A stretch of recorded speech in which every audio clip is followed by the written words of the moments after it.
ബഹുമാന്യരായ സത്താർ പന്തലൂർ സാഹിബ് അവർകൾ സദസ്സിനെ അഭിസംബോധന ചെയ്തുകൊണ്ട് പ്രമേയ പ്രഭാഷണം നിർവഹിക്കുന്നു.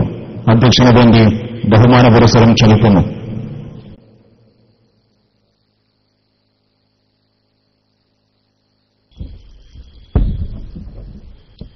സഹോദരന്മാരെ, നമ്മുടെ സംഘാടകർ നിങ്ങളുടെ മുൻപിൽ ബക്കറ്റുമായി വരും. അത് വരുന്ന ഏത് രീതിയിൽ ബക്കറ്റിനെ എടുക്കണമെന്ന് നിങ്ങളോട് പറയേണ്ടതില്ല. സാധാരണ വളരെ പരിഗണിക്കുന്നവരാണ് നിങ്ങൾ എല്ലാവരും. നമ്മുടെ സംഘാടകരുമായി പരിപൂർണമായും സഹകരിച്ച് ഈ പരിപാടിയുടെ വിജയത്തിനും തുടർന്നുള്ള ഏരിയ കമ്മിറ്റിയുടെ പ്രവർത്തനത്തിനും വേണ്ട ഒരു സാമ്പത്തിക സ്രോതസ് കണ്ടറിഞ്ഞ് എല്ലാവരും നൽകണം. അല്ലാഹു നമ്മുടെ സംഭാവനകളൊക്കെ സ്വീകരിക്കട്ടെ. നമ്മുടെ എല്ലാ വിഷമങ്ങളും അല്ലാഹു ഒഴിവാക്കി ഖൈറ് പ്രദാനം ചെയ്യട്ടെ. നമ്മുടെ സമ്പത്തിൽ അല്ലാഹു ബർക്കത്ത് നൽകി പരലോകത്ത് അല്ലാഹു നമ്മളെ രക്ഷപ്പെടുത്തട്ടെ. എല്ലാവരും നല്ല സംഖ്യ നേരത്തെ തന്നെ കയ്യിലെടുത്ത് പിടിച്ചാൽ പിന്നെ അവിടെ വന്നിട്ട് നിങ്ങളുടെ മുമ്പിൽ വന്ന് വെയിറ്റ് ചെയ്യേണ്ട. അത് ചിലപ്പോൾ അങ്ങോട്ട് മാറിപ്പോകും. അതുകൊണ്ട് നേരത്തെ തന്നെ എല്ലാവരും നല്ല നിയത്ത് വെച്ച് വലിയൊരു സംഖ്യ പ്രതീക്ഷിക്കുക. അല്ലാഹു ബർക്കത്ത് ചെയ്യും.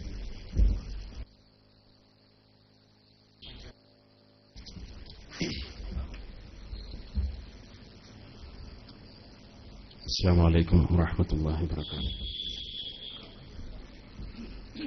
ബിസ്മില്ലാഹി വൽഹംദുലില്ലാഹ് വസ്സലാത്തു വസ്സലാമു അലാ അഷ്റഫി റസൂലില്ലാഹി വഅലാ ആലിഹി വസഹ്ബിഹി. റബ്ബി ഇശ്റഹ് ലി സദ്രി വയസ്സിർ ലി അംരി വഹ്ലുൽ ഉഖ്ദതം മിൻ ലിസാനി യഫ്ഖഹു ഖൗലി. സുബ്ഹാനക ലാ ഇൽമ ലനാ ഇല്ലാ മാ അല്ലംതനാ ഇന്നക അൻതൽ അലീമുൽ ഹകീം.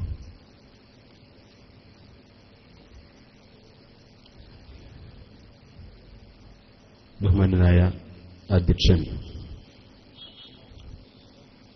SKSSFന്റെ തിരൂർ ഏരിയ പ്രസിഡന്റ്, പ്രിയങ്കരനായ സഹപ്രവർത്തകൻ KC നൌഫൽ, വേദിയിൽ ഈ സമ്മേളനത്തിന്റെ ഉദ്ഘാടന കർമ്മം നിർവഹിച്ച ബഹുമാന്യരായ സയ്യിദ് ഫഖറുദ്ദീൻ ഹസനി തങ്ങൾ,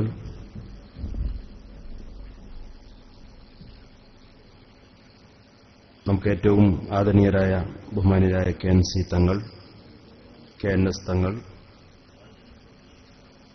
KN ആറ്റക്കോയ തങ്ങൾ,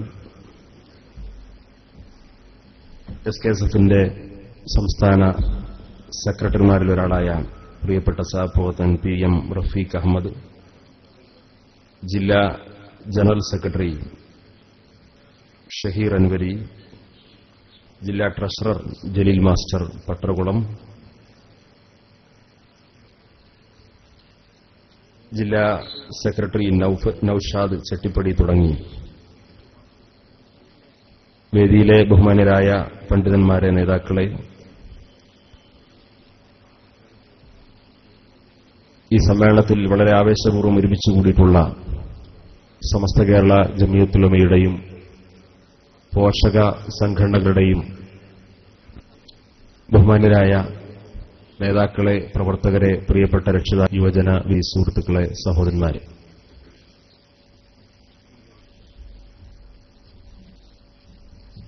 വളരെ പ്രധാനപ്പെട്ട രണ്ട് സന്ദേശങ്ങൾ അധികരിച്ചുകൊണ്ടുള്ള സമ്മേളനമാണ് ഇവിടെ നടന്നുവരുന്നത്. ഒന്ന്, കേരളത്തിലെ മുസ്ലിംകൾ ഇതിനകം വളരെ ആവേശത്തോടുകൂടി ഏറ്റെടുത്തിട്ടുള്ള സമസ്ത കേരള ജമിയത്തുൽ ഉലമയുടെ 90-ാം വാർഷിക ആഘോഷവും കഴിഞ്ഞ 8 വർഷമായി നമ്മുടെ രാജ്യത്തിന്റെ ഓരോ റിപ്പബ്ലിക് ദിനത്തിലും SKSF സംഘടിപ്പിക്കുന്ന മനുഷ്യജാലിക പ്രചാരണവുമാണ് നമ്മൾ ഈ സമ്മേളനം കൊണ്ട് ഉദ്ദേശിക്കുന്നത്. നമുക്കേവർക്കും ആദരണീയനായ സുന്നി യുവജന സംഘ സംസ്ഥാന സെക്രട്ടറി ബഹുമാന്യരായ അബ്ദുൽ ഹമീദ് ഫൈസി അമ്പലക്കടവ് വളരെ സുദീർഘമായ ഒരു പ്രഭാഷണം ഇവിടെ നടത്തിക്കഴിഞ്ഞതുകൊണ്ട് ഒന്ന് രണ്ട് വിഷയങ്ങളിലേക്ക് മാത്രം നിങ്ങളുടെ ശ്രദ്ധ ക്ഷണിച്ചുകൊണ്ട് ഞാൻ അവസാനിപ്പിക്കുകയാണ്.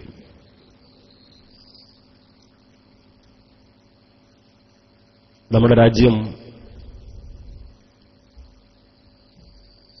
അടുത്ത കാലത്തായി ഏറെ ചർച്ച ചെയ്യപ്പെട്ടുകൊണ്ടിരിക്കുന്ന ഒരു വാക്ക് സഹിഷ്ണുതയെക്കുറിച്ചാണ്. ഒരുപാട് മതങ്ങൾക്ക് ജന്മം നൽകുകയും അതിലേറെ മതങ്ങളെ സ്വീകരിക്കാൻ ചരിത്രത്തിൽ അവസരം ലഭിക്കുകയും മതവിശ്വാസികളെ പരസ്പരം സ്നേഹിക്കാനും പ്രോത്സാഹിപ്പിക്കാനും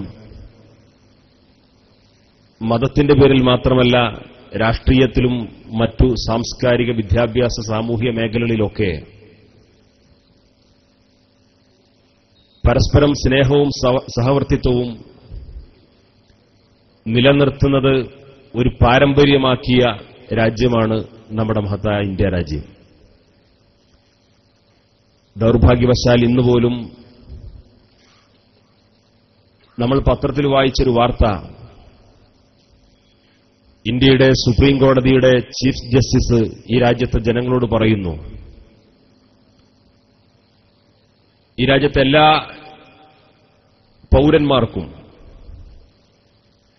ഭരണഘടന അനുവദിച്ച സ്വാതന്ത്ര്യം ഉറപ്പാക്കാൻ വേണ്ടി ഭരണഘടനാ സ്ഥാപനമായ നീതിന്യായ പീഠം ബാധ്യസ്ഥമാണ്, ആ ഉത്തരവാദിത്വം നിർവഹിക്കുമെന്ന് ജനങ്ങളിൽ ഉറപ്പുകൊടുക്കേണ്ട, ആ ഉറപ്പിൽ പ്രതീക്ഷയർപ്പിക്കുന്ന ഒരു തലത്തിലേക്ക് നമ്മുടെ രാജ്യം എത്തിക്കഴിഞ്ഞിരിക്കുന്നു.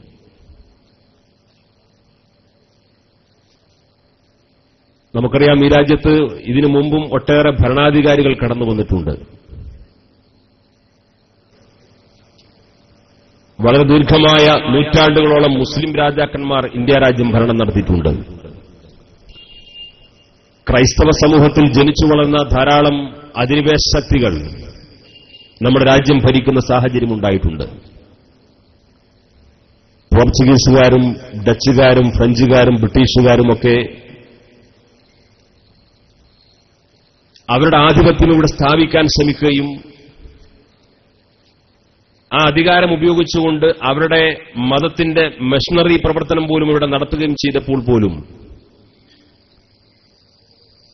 മറ്റു മതവിശ്വാസികളെ സംബന്ധിച്ചിടത്തോളം അവരുടെ ഇഷ്ടാനുസരണം അവന്റെ വിശ്വാസാചാരാനുഷ്ഠാനമനുസരിച്ചുകൊണ്ട് ജീവിക്കാനുള്ള സ്വാതന്ത്ര്യം ഒരു പരിധിവരെ ലഭ്യമായിരുന്നു എന്ന് മാത്രമല്ല, ആ സ്വാതന്ത്ര്യം നിഷേധിക്കപ്പെടുന്ന ഘട്ടങ്ങളിലൊക്കെ അതിനെ അതിജീവിക്കാൻ ആവശ്യമായ ഒരു സാമൂഹ്യ സാഹചര്യം എല്ലാ മതങ്ങളും ഒരുമിച്ച് നിന്ന ഒരു സാമൂഹ്യ ചുറ്റുപാടിൽ ഇവിടെ നേടിയെടുക്കാൻ സാധിച്ചിരുന്നു എന്നത് നമ്മുടെ രാജ്യത്തിന്റെ ചരിത്രമാണ്.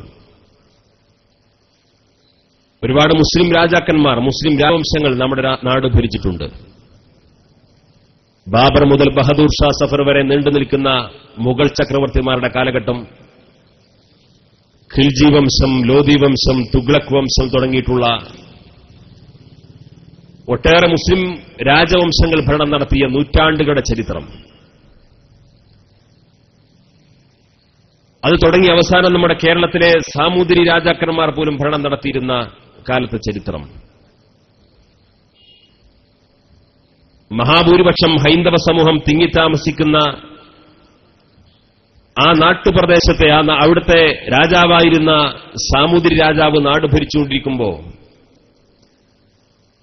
ആ സാമൂതിരി രാജാവ് പ്രജകളെ കാണാനും വേണ്ടി നാട്ടിലേക്കിറങ്ങുമ്പോൾ ജനങ്ങളുമായി സംവദിക്കാനും വേണ്ടി ഇറങ്ങിത്തിരിക്കുന്ന സമയത്ത് പല്ലക്കിൽ ചുമന്നുകൊണ്ട് ഈ സാമൂതിരി രാജാവ് സഞ്ചരിക്കുമ്പോൾ ആ പല്ലക്കിൽ സാമൂതിരി രാജാവ് ഉൾപ്പെടെ 4 പേർക്കാണ് ഇരിക്കാൻ അവസരമുണ്ടായിരുന്നത്.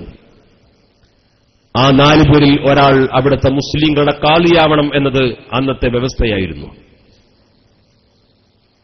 ഹിന്ദുവായ സാമൂതിരി രാജാവ്, ഹിന്ദു വിശ്വാസാചാരാനുഷ്ഠാന പ്രകാരം ജീവിച്ചിരുന്ന സാമൂതിരി രാജാവ്, ഹൈന്ദവ വിശ്വാസങ്ങളെയും സനാതന ധർമ്മങ്ങളെയും മൂല്യങ്ങളെയും സംരക്ഷിക്കാൻ പോലും ബാധ്യത ഏറ്റെടുത്തുകൊണ്ട് ആ ദൌത്യം നിർവഹിച്ചിരുന്ന സാമൂതിരി രാജാവ് തന്നെ തന്റെ ഔദ്യോഗികമായ കൃത്യനിർവഹണത്തിനു വേണ്ടി ജനങ്ങളിലേക്ക് ഇറങ്ങിച്ചെല്ലുമ്പോൾ ആ കൂട്ടത്തിലുള്ള പ്രതിനിധി സംഘത്തിൽ മുസ്ലിങ്ങളുടെ മതപരമായ അവിടെ ലീഡറായിട്ടുള്ള കണ്ടാത് അവിടുത്തെ ഒരു നിയമമായി നിലനിന്നിരുന്നൊരു നാടാണിത്. ആ പാരമ്പര്യമെല്ലാം ചവിട്ടി മെതിച്ചുകൊണ്ട് നിക്ഷിപ്തമായ ചില താൽപര്യങ്ങൾക്ക് വേണ്ടി വർഗീയ ഫാഷിസ്റ്റ് ശക്തികൾ ഏതാനും പതിറ്റാണ്ടുകളായി നമ്മുടെ രാജ്യത്ത് അനാവശ്യമായ ചില വിവാദങ്ങൾ ഉയർത്തിപ്പിടിച്ചുകൊണ്ട് മുസ്ലിം സമുദായത്തെ ബോധപൂർവം പ്രകോപിപ്പിച്ചുകൊണ്ട് ആ പ്രകോപനത്തിന്റെ മറവിൽ മുസ്ലിം സമൂഹത്തിനിടയിൽ തീവ്രവാദ പ്രവണതകൾ വളർത്തിക്കൊണ്ടുവരാൻ ആഗ്രഹിക്കുന്ന ആളുകൾക്ക് അവസരം സൃഷ്ടിച്ചുകൊണ്ട് അത്തരത്തിലുള്ള ശ്രമങ്ങൾ ഒരുപാട് കാലമായി ഇവിടെ നടത്തിക്കൊണ്ടുപോകുന്നു.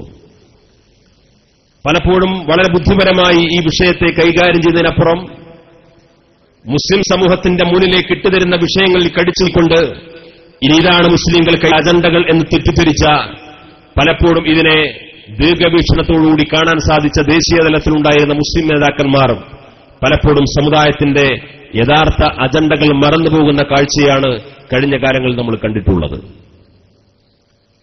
1947 നമ്മുടെ രാജ്യം സ്വാതന്ത്ര്യം നേടിയെങ്കിൽ അതിനു മുമ്പ് തന്നെ ബ്രിട്ടീഷുകാർ ബോധപൂർവം ഈ രാജ്യത്തെ ഹിന്ദുക്കളും മുസ്ലിങ്ങളെയും തമ്മിലടിപ്പിക്കാൻ വേണ്ടി ആസൂത്രിതമായി ചെയ്തു വെച്ച ഒരു വിഷയമായിരുന്നു ബാബ്രി മസ്ജിദുമായി ബന്ധപ്പെട്ട തർക്ക വിഷയം. നെഹ്റുവിന്റെ കാലത്ത് ആ തർക്കം സജീവമാക്കാൻ വേണ്ടി ചില ശ്രമങ്ങൾ നടന്നു. അതിനുശേഷം പലപ്പോഴും ഇവിടെ 1920കളിൽ രൂപീകൃതമായ RSS സംഘപരിവാർ ശക്തികൾ 980 കാലത്തോളം ഈ രാജ്യത്തെ ഇവിടുത്തെ മഹാഭൂരിപക്ഷം വരുന്ന ഹൈന്ദവ സമൂഹത്തിനിടയിൽ പോലും യാതൊരു സ്വാധീനവും നേടാൻ കഴിയാത്ത വിധം അവർ ഉയർത്തിപ്പിടിക്കുന്ന അജണ്ടകളെ, അവരുയർത്തിപ്പിടിക്കുന്ന മുദ്രാവാക്യങ്ങളെ, അവരുയർത്തിപ്പിടിക്കുന്ന നിഷേധാത്മകമായ സമീപനങ്ങളെ സ്വീകരിക്കാൻ ആരെയും കിട്ടാത്ത സാഹചര്യം പോലും നമ്മുടെ രാജ്യത്തുണ്ടായി. അതിനിടയിലാണ് ചില രാഷ്ട്രീയമായ താൽപര്യങ്ങൾക്ക് വേണ്ടി നടത്തിയിട്ടുള്ള നീക്കുപോക്കുകളുടെ പിൻബലത്തോടുകൂടിയാണ് 2 സീറ്റ് പാർലമെന്റിൽ നേടിക്കൊണ്ട് BJP രംഗപ്രവേശനം നൽകുന്നത്. ആ BJP ഇന്ന് ഇന്ത്യ രാജ്യത്തെ ഏറ്റവും വലിയ ഒറ്റയായി ഭരണം നടത്തുന്ന കാഴ്ചയാണ് നമ്മൾ കണ്ടുകൊണ്ടിരിക്കുന്നത്. ഇങ്ങനെ BJP ഇത്രയും വലിയൊരു പ്രതിലോമ ശക്തിയായി രാജ്യത്തിന്റെ പൈതൃകത്തിന് ഭീഷണി ഉയർത്തി രാജ്യത്തിന്റെ ഭരണഘടനയെ പോലും പൊളിച്ചെഴുതണമെന്ന വാദഗതി ഉന്നയിച്ചുകൊണ്ട് രംഗത്ത് വരുമ്പോ നാം ആകർഷിക്കണം, ആരെ തിരിച്ചറിയണമെന്നാണ് ഗൌരവപൂർവ്വം ചിന്തിക്കേണ്ടത്.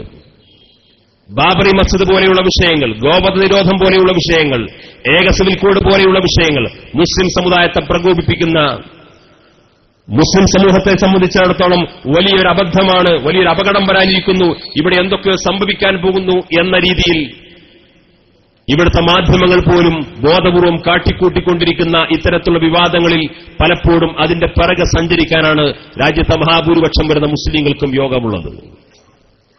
അതിനിടയിലൂടെ നഷ്ടപ്പെട്ടു പോകുന്നത് നമ്മുടെ യഥാർത്ഥ അജണ്ടകളാണ്. അതിലൂടെ നമ്മുടെ സമയം നഷ്ടപ്പെടുന്നത് ഈ സമുദായത്തിന്റെ വിദ്യാഭ്യാസത്തിനു വേണ്ടി ചെലവഴിക്കേണ്ട സമയങ്ങളായിരുന്നു. അതിനുവേണ്ടി നമുക്ക് നഷ്ടപ്പെട്ടത് ഈ സമുദായത്തിന്റെ ധാർമ്മികമായ നിലനിൽപ്പിനു വേണ്ടിയും ദേവാ സംസ്കരണ പ്രവർത്തനങ്ങൾക്ക് വേണ്ടി ചെലവഴിക്കേണ്ട സമ്പത്തും സമയവുമായിരുന്നു അതിനിടയിൽ നഷ്ടപ്പെട്ടു പോയത്. പലപ്പോഴും കേരളത്തിന് പുറത്തുള്ള മുസ്ലിങ്ങൾക്കിടയിൽ ഈ അവബോധം വളർത്തിക്കൊടുക്കാൻ ആരുമുണ്ടായില്ല എന്നതാണ് സത്യം. എന്നാൽ ഇപ്പോൾ പോലും ഈ BJP ഇത്രമേൽ വലിയ അപകടകരമായ വെല്ലുവിളി ഉയർത്തിക്കൊണ്ട് നമ്മുടെ രാജ്യം ഭരിച്ചുകൊണ്ടിരിക്കുമ്പോൾ പോലും വർഗീയതക്കെതിരെയും ഫാഷിസത്തിനെതിരെയും ശക്തമായ നിലപാടുകൾ സ്വീകരിച്ചുകൊണ്ടിരിക്കുന്നവരാണ് തങ്ങളെന്ന് ഇവിടെ പലരെയും ബോധ്യപ്പെടുത്താൻ ശ്രമിച്ചുകൊണ്ടിരിക്കുന്ന ആളുകൾ പോലും ഇക്കഴിഞ്ഞ ബീഹാറിൽ നടന്ന തെരഞ്ഞെടുപ്പിൽ BJPക്ക് 10ഓളം സീറ്റുകൾ വിജയിക്കാൻ ആവശ്യമായ രാഷ്ട്രീയ സാഹചര്യം ഉയർത്തിക്കൊണ്ടുവന്നവരാണ്. കേരളത്തിൽ പോലും പലപ്പോഴും തങ്ങൾ ഫാഷിസ്റ്റ് വിരുദ്ധരാണ് എന്ന് പറഞ്ഞുകൊണ്ട് സമയുന്നവർ എന്നത് നമ്മൾ കാണാതിരുന്നുകൂടാ. ഞാൻ കേവല രാഷ്ട്രീയമായ പരാമർശങ്ങളിലേക്ക് മുതിരുകയല്ല. BJPക്കെതിരെ സംസാരിക്കുന്നവർ, ഫാഷിസത്തിനെതിരെ സംസാരിക്കുന്നവർ, വർഗീയതക്കെതിരെ സംസാരിക്കുന്നവർ, ഭീകരവാദത്തിനെതിരെ സംസാരിക്കുന്നവർ അടിസ്ഥാനപരമായി അത്തരമൊരു മുദ്രാവാക്യം ഉയർത്തിപ്പിടിച്ചുകൊണ്ട് മുന്നോട്ടു പോകേണ്ട ഒരു ഘട്ടമാണ് ഇന്നത്തെ രാജ്യത്തിന്റെ രാഷ്ട്രീയ ചുറ്റുപാട് എന്ന് തിരിച്ചറിയുമ്പോൾ സ്വാഭാവികമായും നാലാംകിട രാഷ്ട്രീയ പകപോക്കലുകൾക്ക് വേണ്ടി ബീഹാറിൽ നടന്ന നിയമസഭാ തെരഞ്ഞെടുപ്പിൽ പലപ്പോഴും BJP വിരുദ്ധ ഫാഷിസ്റ്റ് വിരുദ്ധ മൂവ്മെന്റുകൾക്ക് നേതൃത്വം നൽകുന്നുവെന്ന് അവകാശപ്പെടുന്നവർ പോലും ബീഹാറിൽ BJPക്ക് അനുകൂലമായ രാഷ്ട്രീയ സാഹചര്യം ഒരുക്കിക്കൊടുക്കുന്നതിന് വേണ്ടി ശ്രമം നടത്തി. അവിടെ ലല്ലു പ്രസാദ് യാദവിന്റെയും നിതീഷ് കുമാറിന്റെയും നേതൃത്വത്തിൽ നടന്നിട്ടുള്ള ആ മഹാസഖ്യത്തിനിടയിൽ വിള്ളലുണ്ടാക്കാനാണ് പല ഇടതുപക്ഷ പ്രസ്ഥാനങ്ങളും ശ്രമം നടത്തിയത് എന്നത് കാണാതിരുന്നുകൂടാ. ഞാൻ പറഞ്ഞു വരുന്ന കാര്യം, ഇവിടെ ഇന്ന് ഇന്ത്യ രാജ്യത്ത് ഫാഷിസം ഒരു ഭീഷണിയാണ്, വർഗീയത ഒരു ഭീഷണിയാണ്. ആ വർഗീയതയുടെ അത്തരത്തിലുള്ള വൃത്തികെട്ട സംസ്കാരം കേരളത്തിലേക്ക് പോലും വലിച്ചുകൊണ്ടുവരാനുള്ള ശ്രമങ്ങൾ നടന്നുകൊണ്ടിരിക്കുന്ന കാലത്ത് ഈ രാജ്യത്തെ ജനാധിപത്യത്തിൽ ഇടപെട്ടുകൊണ്ടിരിക്കുന്ന ആളുകൾ ജാഗ്രതയോടുകൂടി ആ വിഷയങ്ങൾ കൈകാര്യം ചെയ്യേണ്ട ഘട്ടമാണെന്നുള്ളത് നമുക്കറിയാം. കോഴിക്കോട് കഴിഞ്ഞ ദിവസം നടന്ന ഒരു സംഭവം, കോഴിക്കോട് നഗരത്തിലെ വളരെ വർഷങ്ങളായി തുറന്നുവച്ചിട്ട് അവിടെ റിപ്പയർ ചെയ്യാതെ ഉപയോഗശൂന്യമായി കിടന്നിരുന്നൊരു മാൻഹോൾ തുറന്നു. ശ്വാസതടസ്സമുണ്ടാകുമെന്നറിഞ്ഞിട്ടും വളരെ അപകടകരമായൊരു തൊഴിലാണെന്നറിഞ്ഞിട്ട് പോലും അന്യസംസ്ഥാന തൊഴിലാളികളായ 2 തൊഴിലാളികൾ അവരുടെ കരാറുടമകൾക്ക് വേണ്ടി അതിന്റെ അപകടത്തിന്റെ തീ പോലും മനസ്സിലാക്കാതെ അതിലേക്കിറങ്ങിപ്പോയി. അതിലേക്കിറങ്ങി ശ്വാസം മുട്ടിക്കൊണ്ട് ജീവൻ മരണ പോരാട്ടത്തിലേർപ്പെടുമ്പോ അതിന്റെ തന്റെ ഓട്ടോറിക്ഷ സൈഡാക്കി അവിടെ ഒരു കടയിൽ വെച്ചുകൊണ്ട്, ഒരു ചായക്കടയിൽ ചായ പറഞ്ഞുകൊണ്ട് ചായക്ക് വെയിറ്റ് ചെയ്തിരുന്ന നൌഷാദ് എന്ന് പറയുന്ന 33 വയസ്സുകാരനായ ഒരു ചെറുപ്പക്കാരൻ, അവന്റെ ദൃഷ്ടിയിൽപ്പെടുന്നു 2 ആളുകൾ ആ മാൻഹോളിലേക്ക് ഇറങ്ങിയിരിക്കുന്നു.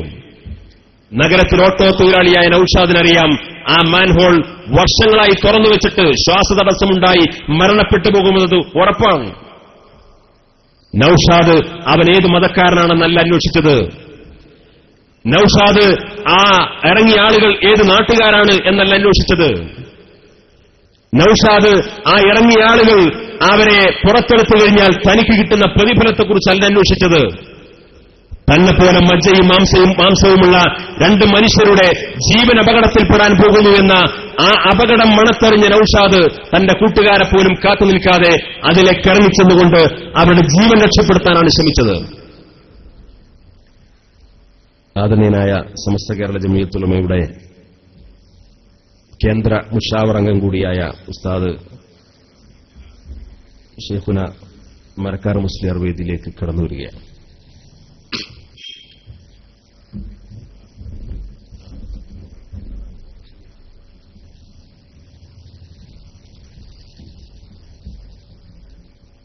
രണ്ടുപേർ ഇങ്ങനെ ഒരു അപകടത്തിൽപ്പെട്ടപ്പോ ആ അപകടത്തിൽ പെട്ടിട്ടുള്ളത് ഏത് മതക്കാരനാണെന്ന് നൌഷാദ് അന്വേഷിച്ചിട്ടില്ല, ഏത് നാട്ടുകാരാണെന്ന് അന്വേഷിച്ചിട്ടില്ല. തന്നെപ്പോലെ ധമനുകളിൽ രക്തമോടുന്ന 2 മനുഷ്യജീവനുകൾ അപകടപ്പെടുമെന്ന് തിരിച്ചറിഞ്ഞ് നൌഷാദ് അതിലേക്ക് എടുത്തു ചാടി അവരുടെ ജീവൻ രക്ഷിക്കാൻ നോക്കുമ്പോൾ അവരെപ്പോലെ നൌഷാദും ശ്വാസം മുട്ടി പിടഞ്ഞ് അതിനകത്ത് മരണപ്പെട്ടുപോയി.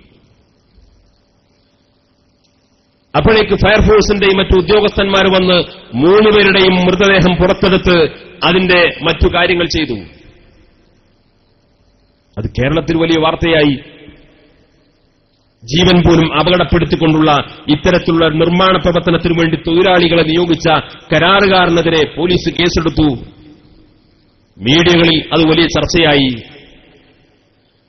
ആ ചർച്ചയായ സമയത്ത് ഇവിടെ ബിജെപിക്ക് വേണ്ടി അച്ചാരം വാങ്ങിക്കൊണ്ട് പ്രവർത്തനം നടത്തിക്കൊണ്ടിരിക്കുന്ന ശ്രീനാരായണ ഗുരുവിന്റെ ഏറ്റവും വലിയ ശത്രു എന്ന് വേണമെങ്കിൽ പറയപ്പെടാവുന്ന രഹസ്യമായി വിളിച്ചു പറഞ്ഞത് നൌഷാദ് എന്ന് പറയുന്ന ആ വലിയ ജീവത്യാഗം ചെയ്ത 2 മനുഷ്യരുടെ ജീവൻ 2 വലിയ ത്യാഗം ചെയ്തിട്ടുള്ള ആ ചെറുപ്പക്കാരനെ പ്രകീർത്തിച്ച കേരളത്തിലെ മുഴുവൻ ജനങ്ങളെയും കബളിപ്പിച്ചുകൊണ്ട്, അവരെ മുഴുവൻ പരിഹസിച്ചുകൊണ്ട്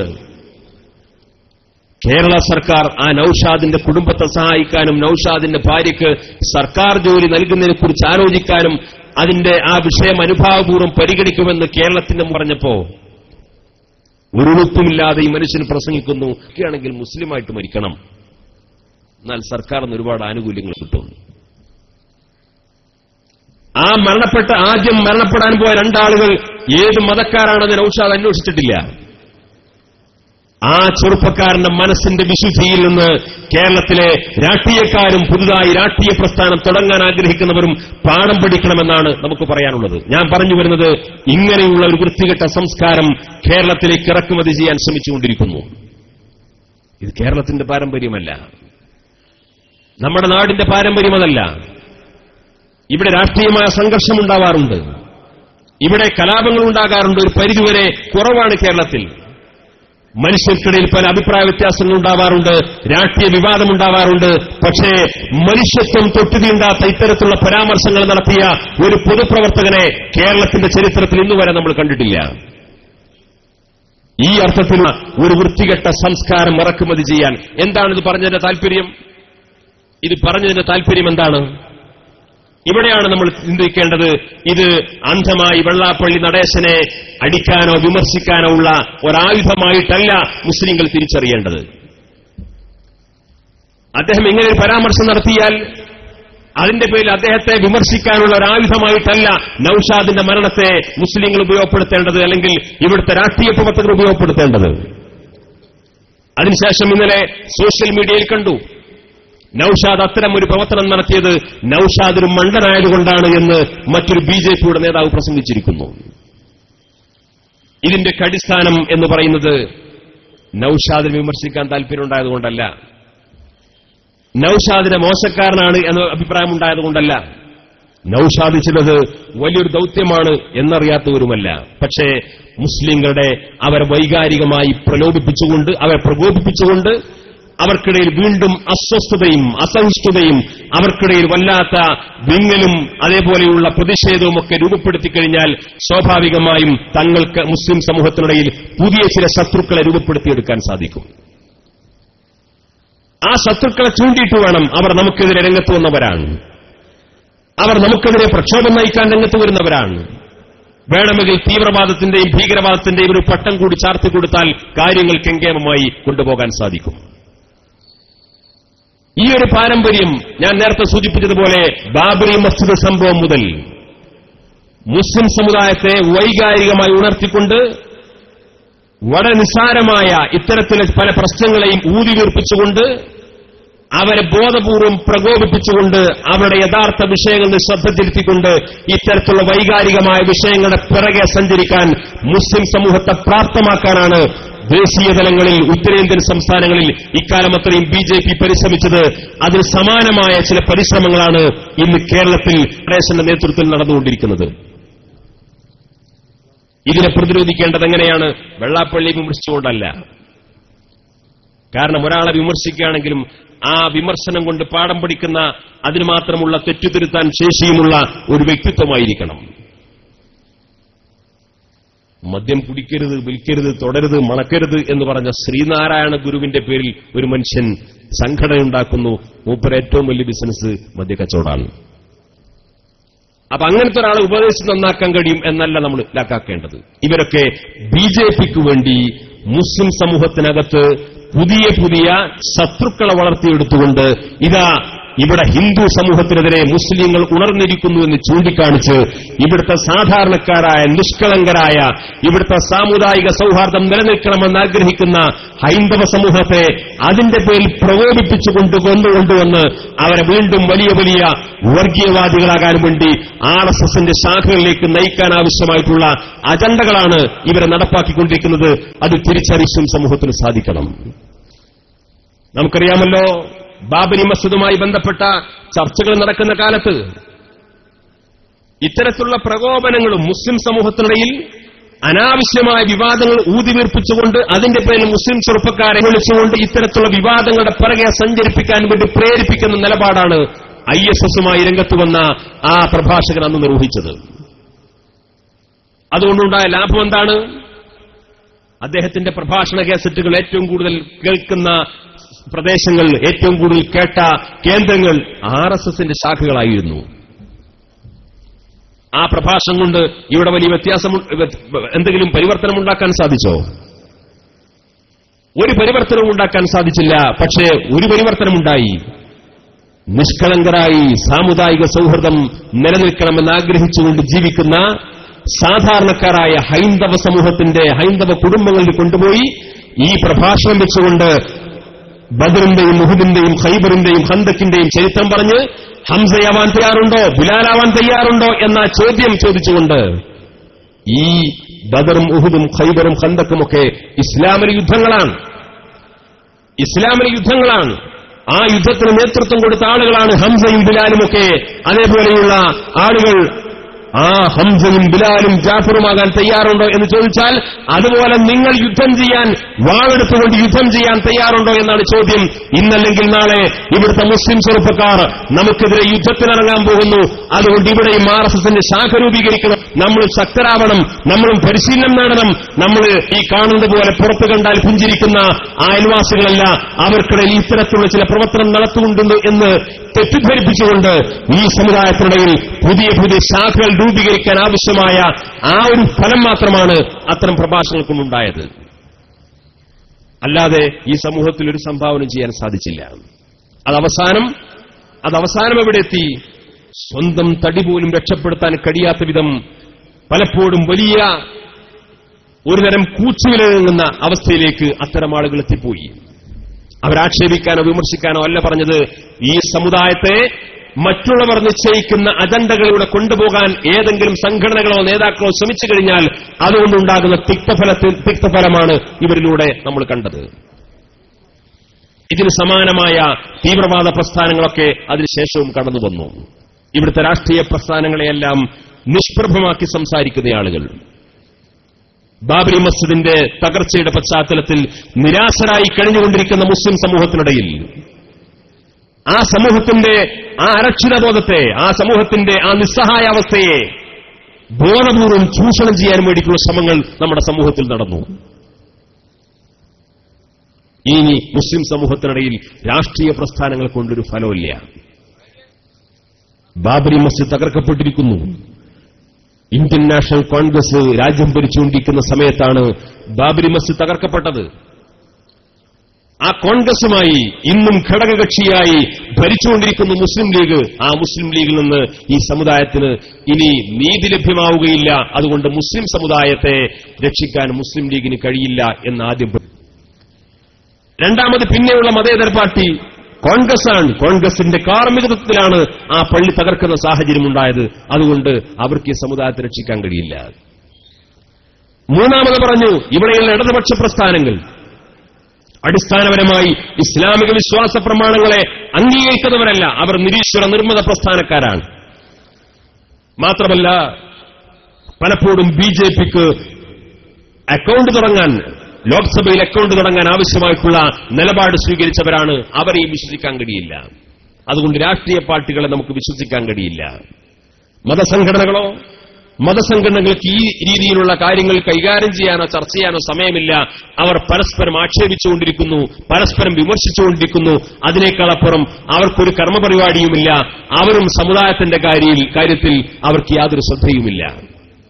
അതുകൊണ്ട് ഇവിടുത്തെ രാഷ്ട്രീയ പാർട്ടികൾ പരിഹാരമല്ല, മതസംഘടനകൾ പരിഹാരമല്ല.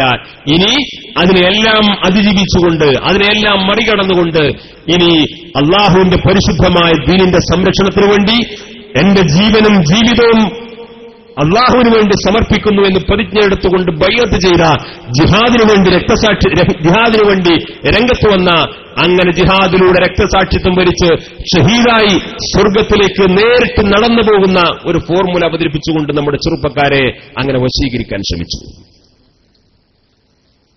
ആ വശീകരിക്കാൻ ശ്രമിച്ചവർക്ക് അനുഭവ പാഠങ്ങളിലൂടെ അവർക്ക് നേടിയ ഏറ്റവും വലിയ തിരിച്ചറിവ്, രാഷ്ട്രീയ പാർട്ടിയുടെ എങ്കിലുമുള്ള ഒരു മറപിടിക്കാതെ തങ്ങൾക്ക് അധികകാലം മുന്നോട്ട് പോകാൻ കഴിയില്ല.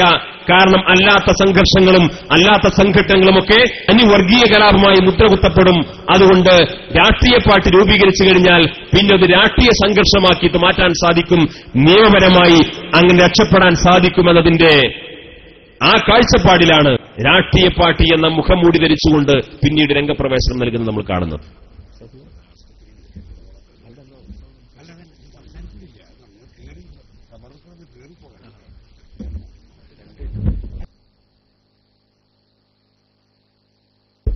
പിന്നെ ഞാൻ ഇതിൽ ആദ്യം മുതൽ പങ്കെടുക്കണമെന്ന് ഉദ്ദേശിച്ചിരുന്നു. പക്ഷേ അൽമാസ് ആസ്പത്രിയിൽ ഒരു ഓപ്പറേഷൻ സംബന്ധമായിട്ട് ഇതുവരെ അവിടെ നിൽക്കേണ്ടി വന്നു. ഇപ്പോഴും ഞാൻ വന്ന വണ്ടിയിൽ സ്ത്രീകളുണ്ട്. അതുകൊണ്ട് തൽക്കാലം ഞാൻ പോവുകയാണ്. പിന്നെ മഹാനായ സത്താഹ് അവർക്ക് അല്ലാഹു റബ്ബുൽ ഇസ്സത്ത് ഒരു യുവാവെന്ന നിലയിൽ ദീനിന്റെ ഖിദ്മത്ത് ചെയ്യാനുള്ള എല്ലാവിധ തൗഫീഖും അല്ലാഹു നൽകട്ടെ. SKSFിന്റെ പ്രവർത്തകർക്ക് അല്ലാഹു കരുത്ത് നൽകി എല്ലാവിധ നന്മയും നമ്മളിലൂടെ സമൂഹത്തിലും സമുദായത്തിലും അല്ലാഹു നൽകട്ടെ എന്ന് പറഞ്ഞുകൊണ്ട് എല്ലാ ആശംസകളും നേർന്ന് ഞാൻ നിർത്തുന്നു. അസ്സലാമു അലൈക്കും. സ്ത്രീകൾ വണ്ടികളുണ്ട്, അതുകൊണ്ട് പോവുകയാണ്.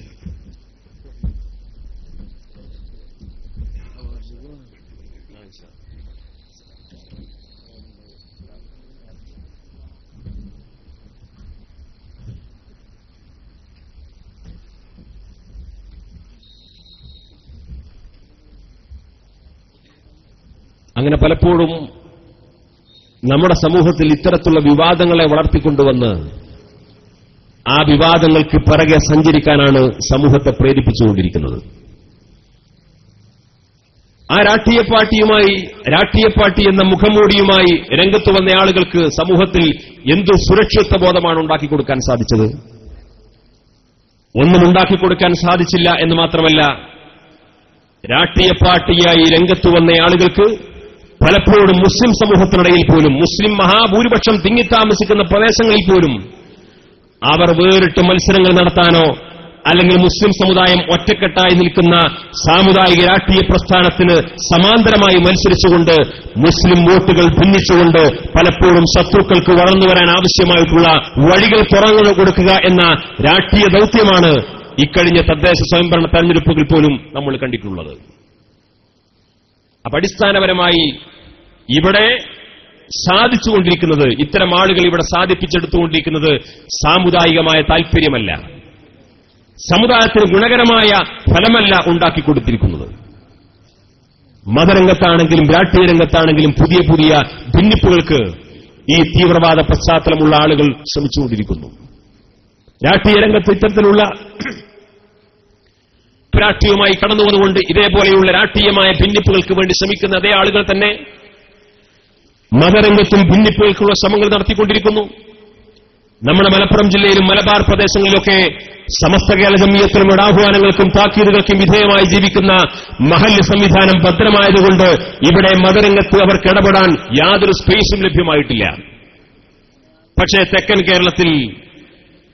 കേരളത്തിൽ അല്പം മുസ്ലിങ്ങൾ തിങ്ങിപ്പാർക്കുന്ന മഹല്ലുകളിൽ ചെന്നുകൊണ്ട് അവിടെയുള്ള പള്ളികളിൽ സേവനം ചെയ്യുന്ന, അവിടെയുള്ള മദ്രസകളിൽ സേവനം ചെയ്യുന്ന അതേപോലെയുള്ള ഒരു പറ്റം യുവാക്കളെയൊക്കെ വശീകരിച്ചു പിടിച്ചുകൊണ്ട് രാജ്യത്തെ ഈ ഫാഷിസ്റ്റ് ഭീഷണിയുടെ പേര് പറഞ്ഞുകൊണ്ട് അവരെയെല്ലാം ഈ പ്രത്യേകമായ സംഘടനാ ചാനൽ വളർത്തിക്കൊണ്ടുവന്നുകൊണ്ട് മതരംഗത്ത് ഇമാംസ് കൌൺസിൽ എന്ന പേരിൽ ഒരു സംഘടനാ സംവിധാനം ഉണ്ടാക്കിക്കൊണ്ട് പുതിയ ഭിന്നിപ്പിന് ശ്രമം നടത്തിക്കൊണ്ടിരിക്കുന്നു. എത്രത്തോളം? തിരുവനന്തപുരത്ത് ഈ അടുത്ത ദിവസം ഒരു വലിയ കാളി എന്ന പേരിൽ ഒരു കാളിയെ അവരോധിച്ചു. ആ കാളിയെ ദക്ഷിണ കേരള ജംഇയ്യത്തുൽ ഉലമ എന്ന് പറയുന്ന സംഘടനയിലെ ഒരു മുതിർന്ന പണ്ഡിതനായ അദ്ദേഹത്തിന്റെ സംഘടന പോലും അറിയാതെ അദ്ദേഹത്തിന് വലിയ ഓഫർ നൽകി, വലിയ പ്രതീക്ഷകളും സ്വപ്നങ്ങളും സമ്മാനിച്ച് തിരുവനന്തപുരത്ത് ഒരു കാളിയുടെ ആവശ്യകതയുടെ അതിന്റെ പ്രാധാന്യത്തെക്കുറിച്ചൊക്കെ പറഞ്ഞ് ബോധ്യപ്പെടുത്തി, അതിന്റെ വരുംവരായികളെ കുറിച്ച് ആലോചിക്കാതെ ഇത്തരത്തിൽ സ്ഥാനലബ്ധിയുടെ കുറിച്ച് സ്വപ്നം കണ്ട ഈ പണ്ഡിതൻ അവിടെ ആ കാളി സ്ഥാനം ഏറ്റെടുത്തപ്പോഴാണ് ആ കാളി അവരോധിതനായ ചടങ്ങിലെ പ്രഭാഷകരെയും സംഘാടകരെയും നേർക്കുനേർ കണ്ടപ്പോഴാണ് ഇത് വലിയ ഒരു കബളിപ്പിക്കലാണ് നടന്നത് എന്ന് ഈ കാളിയായി തെരഞ്ഞെടുക്കപ്പെട്ട ഈ പണ്ഡിതൻ തിരിച്ചറിഞ്ഞു.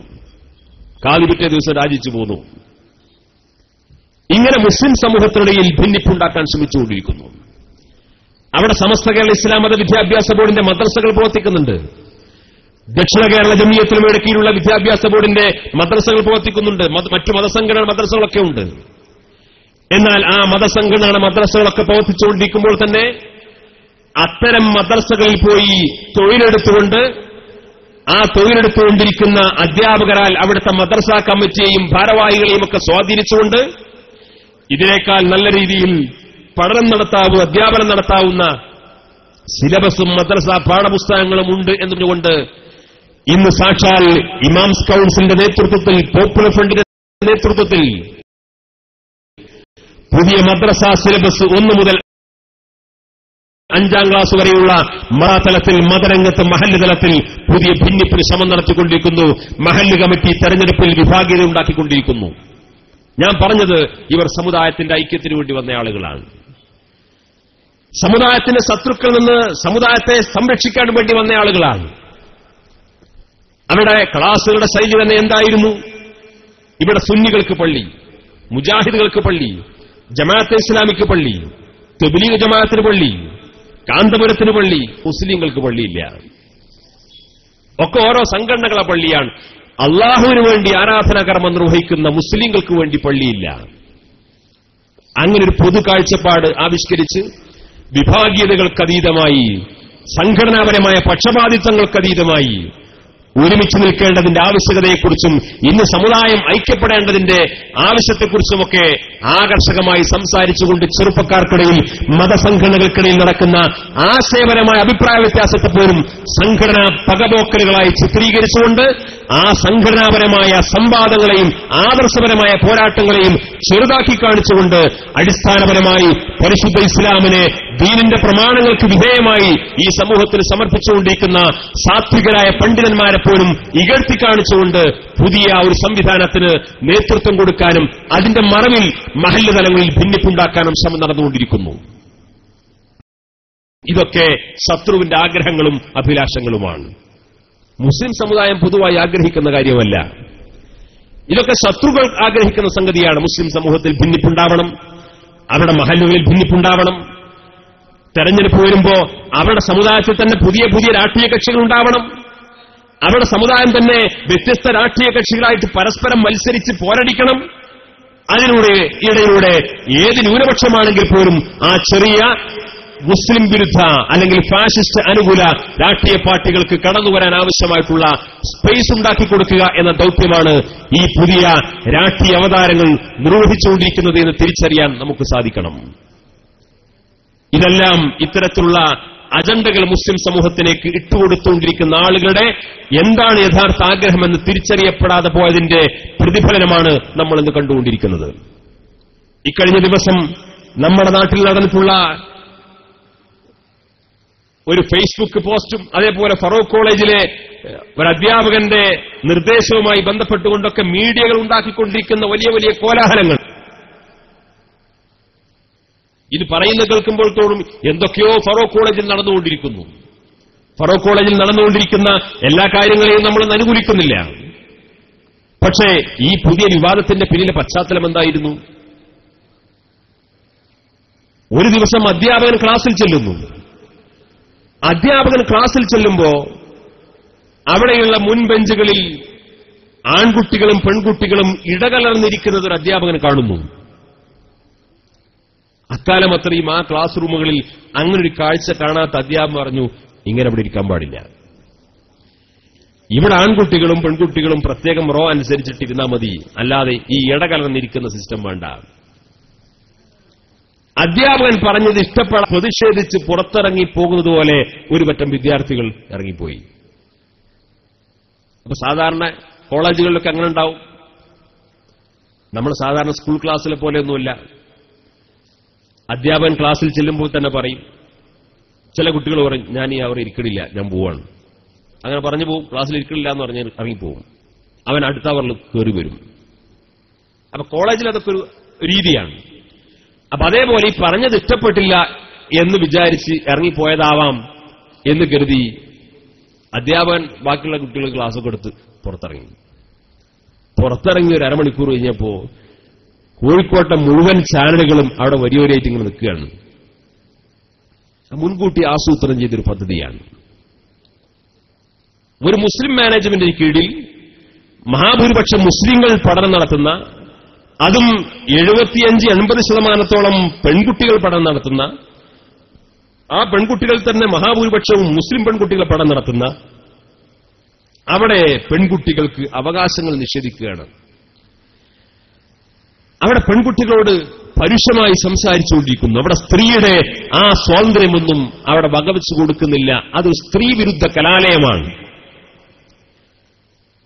അതിനടിസ്ഥാനമാക്കിയിട്ടുള്ള ചില കഥകളും ചില സ്റ്റോറികളും തയ്യാറാക്കിക്കൊണ്ട് അതിന്റെ ചില കമന്റ്സിനു വേണ്ടി മാത്രം വന്നവരാണിവർ. അന്ന് വൈകുന്നേരത്തോടുകൂടി ചാനൽ ചർച്ചകൾ പൊടിപൊടിക്കുന്നു. ചാനൽ ചർച്ചകളെക്കുറിച്ച് അതിന്റെ പേരിലൊക്കെ പെൺകുട്ടിയുടെ അവകാശത്തെക്കുറിച്ചും പെൺകുട്ടിക്ക് ലഭ്യമാകേണ്ട പൌരാവകാശത്തെക്കുറിച്ചും ആവിഷ്കാര സ്വാതന്ത്ര്യത്തെക്കുറിച്ചുമൊക്കെ സംസാരിക്കുന്ന ആളുകൾ ഒരു നിമിഷം ചിന്തിക്കണം. ഈ സംസാരിച്ചുകൊണ്ടിരിക്കുന്ന ആളുകൾ സ്വന്തം മനസ്സാക്ഷിയോട് സ്വന്തം നെഞ്ചത്ത് കൈവച്ചുകൊണ്ട് ചോദിക്കുന്നൊരു ചോദ്യമുണ്ട്, ചോദിക്കേണ്ടതാണ്. ഈ പെൺകുട്ടികളുടെ ലിംഗസമത്വത്തിന്റെ പേരിൽ വലിയ വലിയ അവകാശവാദം ഉന്നയിച്ചുകൊണ്ടിരിക്കുന്ന ആളുകൾ അവരാത്മാർത്ഥമായി ചിന്തിക്കേണ്ട ഒരു കാര്യം, അവരുടെ മകൾ, ആ പ്രസംഗിച്ച് നടക്കുന്ന ആളുടെ മകൾ സ്കൂളിൽ പോകുന്നുണ്ടോ? ആ പോകുന്നുണ്ടെങ്കിൽ അന്യപുരുഷന്മാരുടെ കൂടെ ഇരിക്കാനും അവരോടുകൂടി നടക്കാനും കൂട്ടുകെട്ടുകൂടാനുമൊക്കെ ഈ പിതാവ് ആത്മാർത്ഥമായിട്ട് ഇഷ്ടപ്പെടുന്നുണ്ടോ? ഏതെങ്കിലും ഒരു ദിവസമല്ല, ഒരു ദിവസം പാടില്ല. കാലങ്ങളോളം പഠിച്ചുകൊണ്ടിരിക്കുന്ന ക്ലാസ് മുറികളിൽ അന്യ സ്ത്രീ പുരുഷന്മാർ ഇടകലർന്നിരിക്കുന്ന കൂട്ടത്തിൽ തന്റെ മകൾ ഇരിക്കുന്നത് ആത്മാർത്ഥമായി സദാചാരബോധം ഒരു കുറഞ്ഞ ശതമാനമെങ്കിലും കാത്തുസൂക്ഷിക്കുന്ന ഒരു പിതാവാണെങ്കിൽ ആ പിതാവ് ആത്മാർത്ഥമായിട്ട് ഇഷ്ടപ്പെടുവോ? ഒരിക്കലും ഇഷ്ടപ്പെടുന്നില്ലല്ലോ. പ്രവാചകർ സല്ലല്ലാഹു അലൈഹി വസല്ലം തങ്ങൾ തന്നെ പറഞ്ഞത്, ഒരു സ്ത്രീയും ഒരു പുരുഷനും, ഒരു അന്യ സ്ത്രീയും പുരുഷനും അവിടെ ഒറ്റക്ക് ഉണ്ടാകുന്ന ഒരു സമയമുണ്ടെങ്കിൽ മൂന്നാമ് അവിടെ വരുന്നത് പിശാചായിരിക്കുമെന്ന് മുഹമ്മദ് മുസ്തഫ സല്ലല്ലാഹു അലൈഹി വസല്ലം. അപ്പൊ അതിനുള്ള സാഹചര്യം പോലും വിലക്കിക്കൊണ്ടുള്ള സംവിധാനമാണ് പരിശുദ്ധ ഇസ്ലാം നിർദ്ദേശിച്ചിട്ടുള്ളത്. അതിനുള്ള സാഹചര്യം പോലും ഇല്ലാതാക്കുന്ന, എന്നാൽ അതിന് വ്യത്യസ്തമായി ഇത്തരത്തിലുള്ള ശൈലിയിലേക്ക് ബോധപൂർവം വിദ്യാഭ്യാസ സ്ഥാപനങ്ങൾ ഉപയോഗിച്ചുകൊണ്ട് തന്നെ നടക്കുന്ന ഈ കാഴ്ചകൾക്ക് വേണ്ടി ഇതിന്റെ പേരിൽ വലിയ വിവാദങ്ങളും കോലാഹലങ്ങളും ഉണ്ടാക്കിക്കൊണ്ടിരിക്കുന്നു. എന്നാൽ ഇതിലേറ്റവും കൗതുകരമായ ഒരു സത്യം, ഒരേ ബെഞ്ചിലിരിക്കണ്ട എന്ന് പറഞ്ഞിട്ടുള്ളൂ. അപ്പുറമുള്ള ബെഞ്ചിലിരിക്കാം, ആരും എതിർത്തിട്ടില്ല. ആ സ്ഥാപന മേധാവികൾ എതിർത്തിട്ടില്ല. ആ കുട്ടികൾ എന്തെങ്കിലും അവരുടെ അക്കാദമിക് വിഷയങ്ങൾ പരസ്പരം സംസാരിക്കുന്നതിന് എതിർത്തിട്ടില്ല.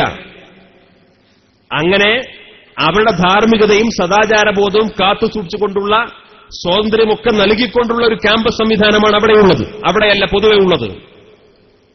എന്നാൽ അവിടെ ഇത്തരത്തിലുള്ള ഒരു പുതിയ ശൈലി സ്വീകരിക്കാൻ ശ്രമം നടത്തിയപ്പോ ഒരു അധ്യാപകന്റെ ഉപദേശത്തെ ഇവിടുത്തെ മാധ്യമ പ്രവർത്തകർ ഇത്ര വലിയ വിവാദമാക്കി കൊഴുപ്പിച്ചുകൊണ്ടിരുന്നതിന്റെ പിന്നിൽ രഹസ്യം എന്താണ്? ഇതേപോലെ ഒരു കോളേജ് കോട്ടയത്ത് നടക്കുന്നുണ്ട്. അത് നടത്തുന്നത് മുസ്ലിങ്ങളല്ല. ആ കോളേജിലെ നിയമം എന്താണെന്ന് ചോദിച്ചു കഴിഞ്ഞാൽ, ആ കോളേജിൽ ഒരേ ക്ലാസ്സിൽ പഠിച്ചുകൊണ്ടിരിക്കുന്ന കുട്ടികളാണെങ്കിൽ പോലും ആൺകുട്ടിയും പെൺകുട്ടിയും സംസാരിക്കുമ്പോൾ അവർക്കിടയിൽ 1 മീറ്റർ ഗ്യാപ്പ് വേണമെന്നാണ് ആ കോളേജിന്റെ നിയമമാണ്. 1 മീറ്റർ അകലത്തിൽ നിന്നുകൊണ്ട് ഒരാൺകുട്ടിയും പെൺകുട്ടിയും ആ കോളേജ് ക്യാമ്പസിൽ വെച്ച് സംസാരിക്കാൻ പാടുള്ളൂ. അത് ലംഘിച്ചതായിട്ട് കണ്ടാൽ ശിക്ഷാ നടപടിയാണ്. ഒരു ബെഞ്ചിൽ ഇടകലർന്നിരുന്നത് വേണ്ട, ഇവിടെ അപ്പുറപ്പുറം ഇരുന്നാ മതി എന്ന് പറഞ്ഞ് അധ്യാപകന്റെ പേരിൽ ഇവിടെ കോലാഹലമുണ്ടാക്കിയ എന്തുകൊണ്ട് കോട്ടയത്തെ വർഷങ്ങളായി ഈ നിയമപ്രകാരം നടക്കുന്ന അമുസ്ലിം സഹോദരന്മാർ നടത്തുന്ന ആ കോളേജ് ക്യാമ്പസിനെ കാണാതെ പോയി? അവിടുത്തെ നിയമത്തെ എന്തുകൊണ്ട് കാണാതെ പോയി? അപ്പൊ ഇവരുടെ അടിസ്ഥാനപരമായ ആവശ്യം ലിംഗസമത്വമല്ല. ഇവർ വാദിക്കുന്ന ലിംഗസമത്വത്തിന് വേണ്ടിയിട്ടല്ല. ഇവിടെ ബോധപൂർവം ഇവരാഗ്രഹിച്ചുകൊണ്ടിരിക്കുന്നത് മുസ്ലിം സ്ത്രീ എന്ന് പറഞ്ഞാൽ അവൾ ഒരു സ്വാതന്ത്ര്യമില്ലാത്ത, വളരെ അരക്ഷിതമായി ജീവിക്കുന്ന, ഈ സമുദായത്തിന്റെ എല്ലാ കൂച്ചുവിലങ്ങിനും വിധേയമായി ഒരു സ്വാതന്ത്ര്യവുമില്ലാതെ ഇവിടുത്തെ പുരുഷാധിപത്യത്തിന് കീഴിൽ മെരിഞ്ഞമർന്നുകൊണ്ടിരിക്കുന്ന എല്ലാ സ്വാതന്ത്ര്യവും നിഷേധിക്കപ്പെട്ട ഒരു മനുഷ്യജീവിയാണ് സ്ത്രീ. ആ അർത്ഥത്തിലാണ് ഇസ്ലാമും മുസ്ലിങ്ങളും സ്ത്രീയെ കാണുന്നത് എന്ന ആ ഗുരുതരമായ തെറ്റായ സന്ദേശം ഇവിടെ മാധ്യമങ്ങളിലൂടെയും സാമൂഹ്യ മാധ്യമങ്ങളിലൂടെയും വ്യാപകമായി പ്രചരിപ്പിക്കുക എന്ന അജണ്ട മാത്രമാണ് ഇതിന്റെ പിന്നിലുള്ളത്. അല്ലെങ്കിൽ ഈ കോളേജിനെയായിരുന്നു ആദ്യം വിവാദമാക്കേണ്ടിയിരുന്നത്. ആ കോളേജ് ആരും വിവാദമാക്കിയില്ല. നമ്മളത് വിവാദമാക്കണമെന്നും പറയണില്ല, ഒരു നല്ല കാര്യമാണ് ചെയ്തുകൊണ്ടിരിക്കുന്നത്. അപ്പൊ അടിസ്ഥാനപരമായി ഇവിടെ നടന്നുകൊണ്ടിരിക്കുന്ന വിവാദങ്ങളുടെ കേന്ദ്രബിന്ദു എന്ന് പറയുന്നത് ആ വിഷയവുമായി ബന്ധപ്പെട്ട കാര്യമല്ല. ആ വിഷയത്തിന്റെ മറവിൽ മുസ്ലിം സമുദായത്തെ പൊതുസമൂഹത്തിൽ വികൃതമായി ചിത്രീകരിക്കാനുള്ള ശ്രമങ്ങളാണ്. വികൃതമായി ചിത്രീകരിക്കാനുള്ള ശ്രമമാണ്. ഒരു പത്രത്തിലെ ഒരു പത്രപ്രവർത്തകം അല്ലെ ഒരു മലയാള പത്രത്തിലെ എഡിറ്ററായി ജോലി ചെയ്തുകൊണ്ടിരിക്കുന്ന ഒരു മുസ്ലിം പെണ്ണ് അവരുടെ ഫേസ്ബുക്കിൽ ഒരു പോസ്റ്റ് ഇടുന്നു. 25 വർഷം മുമ്പ് മദ്രസയിൽ പഠിച്ചുകൊണ്ടിരിക്കുന്ന കാലത്ത് ഉണ്ടായ ഒരു ദുരനുഭവം. അത് നേർക്കുനേരുണ്ടായ ദുരനുഭവമല്ല. ആ ദുരനുഭവത്തെ തന്റെ ഓർമ്മക്കുറവിൽ നിന്നെടുത്തുകൊണ്ട്, അങ്ങനെ തന്നെ പറയുന്നുണ്ട്, ഓർമ്മക്കുറവിൽ നിന്നാണ്, പൂർണ്ണമായിട്ടും വ്യക്തമല്ല, പൂർണ്ണമായിട്ട് ഓർമ്മയില്ല. ഈ ലിംഗസമത്വവുമായി ബന്ധപ്പെട്ട്, ഫറൂഖ് കോളേജുമായി ബന്ധപ്പെട്ട ഈ വിവാദം ഉണ്ടായിക്കൊണ്ടിരിക്കുന്ന മാധ്യമങ്ങളിൽ ഇത് ചർച്ച നടന്നുകൊണ്ടിരിക്കുമ്പോൾ തന്നെ ബോധപൂർവം ഒരു മുസ്ലിം പത്രപ്രവർത്തക തന്നെ ഈ ഫേസ്ബുക്ക് പോസ്റ്റ് ഇടാനും ആ ഫേസ്ബുക്ക് പോസ്റ്റുമായി ബന്ധപ്പെട്ടുകൊണ്ട് ഇവിടെ മീഡിയകളിൽ വലിയ ചർച്ച ഉണ്ടാകാനുമുള്ള സാഹചര്യം ഒരുങ്ങിയത് എന്താണ്? വളരെ ആസൂത്രിതമായ ചില അജണ്ടകളായിരുന്നു. ആ സ്ത്രീയെ കണ്ടാൽ, ആ പത്രപ്രവർത്തകയെ കണ്ടാൽ നല്ല മഫ്ത ധരിച്ച് ഇസ്ലാമികമായ വേഷവിധാനത്തോടുകൂടി ജീവിക്കുന്ന ഒരു പെൺകുട്ടിയെ തോന്നും. അതിന്റെ പിന്നാമ്പുറങ്ങൾ അന്വേഷിച്ചപ്പോഴാണ് ഈ പറയപ്പെട്ട മദ്രസയിലൊക്കെ ചെറുപ്പകാലത്ത് പഠിച്ചു. ആ പഠനമൊക്കെ പോരാഞ്ഞിട്ട് പിന്നെ ജമാഅത്തെ ഇസ്ലാമിയായി. ജമാഅത്തെ ഇസ്ലാമിയിൽ പഠിച്ച് ജമാഅത്തെ ഇസ്ലാമിയിൽ നിന്ന് പിന്നെ ഫെമിനിസത്തിലേക്ക് പ്രമോഷൻ കിട്ടി. അങ്ങനെ ഫെമിനിസ്റ്റാണ്. ആത്യന്തികമായൊരു ഫെമിനിസ്റ്റായി ജീവിക്കുകയും ഫെമിനിസ്റ്റ് സംഘടനകളിൽ അംഗമാവുകയും കോഴിക്കോട്ടെ പല ഫെമിനിസ്റ്റ് പ്രോഗ്രാമുകളിൽ സംബന്ധിച്ചുകൊണ്ടിരിക്കുന്ന ഒരു പെണ്ണ് നേരത്തെ മഫ്ത ധരിച്ച് ശീലിച്ചതുകൊണ്ട് ഇവിടുത്തെ മുസ്ലിം സ്ത്രീകളെ അപമാനിക്കാൻ ആവശ്യമായിട്ടുള്ള വേഷം ഇതാണ് നല്ലത് എന്ന് കണ്ടതുകൊണ്ട് മാത്രം ഒരു ഇസ്ലാമിക പശ്ചാത്തലവുമില്ലാതെ തനി ഫെമിനിസ്റ്റായി ജീവിച്ചുകൊണ്ടിരിക്കുന്ന ആ വേഷം ധരിച്ച പെണ്ണ് ഇവിടുത്തെ മദ്രസാപസ്ഥാനങ്ങളെ, മതപഠന കേന്ദ്രങ്ങളെ അപമാനിക്കാനും അവിടെയും പെൺകുട്ടികൾ വലിയ പീഡനങ്ങൾ നേരിട്ടുകൊണ്ടിരിക്കുന്നു എന്ന ബോധപൂർവമായ ചില സന്ദേശങ്ങൾ ഇവിടുത്തെ പൊതുസമൂഹത്തിന് കൈമാറാൻ വേണ്ടി ശ്രമിച്ചുകൊണ്ടിരിക്കുന്നു. ഈ വിവാദത്തിന്റെ അടിസ്ഥാനം എന്താണ്? ഏതെങ്കിലും മദ്രസയിൽ നടന്ന ഒറ്റപ്പെട്ട സംഭവമല്ല. മദ്രസയിൽ ഇത്തരത്തിലുള്ള കേരളത്തിൽ 10-12,000 മദ്രസകൾ പ്രവർത്തിക്കുന്നുണ്ട്. ഈ 12,000 മദ്രസയിലും ഒരു കുട്ടിക്കും ഒരു അധാർമികമായ ഒരു പ്രവർത്തനവും അല്ലെങ്കിൽ അതേപോലെയുള്ള ഒരു സൂചന പോലും നടക്കുകയില്ലെന്നോ നടന്നിട്ടില്ലെന്നോ അത് തീർത്തു പറയുന്ന ഒരു രീതിയിലല്ല ഞാൻ പറയുന്നത്. മദ്രസയിൽ പഠിക്കുന്നവരും പഠിപ്പിക്കുന്നവരൊക്കെ സമൂഹത്തിന്റെ ഭാഗമാണ്. ആ വാർത്ത വന്ന സമയത്ത് തന്നെയാണ് മറ്റൊരു മതത്തിന്റെ പ്രബോധകനായി കേരളത്തിലെ ഗ്രാമങ്ങളിലൂടെ ചുറ്റി സഞ്ചരിച്ചുകൊണ്ടിരിക്കുന്ന ഒരു പ്രബോധകൻ മറ്റൊരു മതത്തിന്റെ, അമുസ്ലിം സമുദായത്തിൽപ്പെട്ട ഒരു മതത്തിന്റെ ആ മതപ്രബോധനത്തിനു വേണ്ടി ഒരു ഗ്രാമത്തിലൂടെ ചുറ്റി സഞ്ചരിച്ചുകൊണ്ടിരിക്കുന്ന ഒരു ചെറുപ്പക്കാരൻ ഒരു വീട്ടിൽ ചെന്ന് വീട്ടമ്മയോട് തന്റെ വേദത്തെക്കുറിച്ച് സംസാരിച്ചുകൊണ്ടിരിക്കുന്നതിനിടയിൽ വീട്ടമ്മക്ക് മയക്കുമരുന്നുകൾ മറ്റിക്കിടത്തി പീഡിപ്പിച്ചു എന്ന വാർത്ത തൊട്ടു പിറ്റേ ദിവസം ചാനലുകാരും കണ്ടില്ല. ഒരു ചാനൽ ചർച്ചയോ അതിന്റെ പേരിൽ നടന്നില്ല. ഈ രീതിയിലുള്ള ബോധപൂർവമായ ചില വിവേചനങ്ങൾ. അപ്പൊ ഈ വിവേചനത്തിന്റെ അടിസ്ഥാനം എന്താണ്?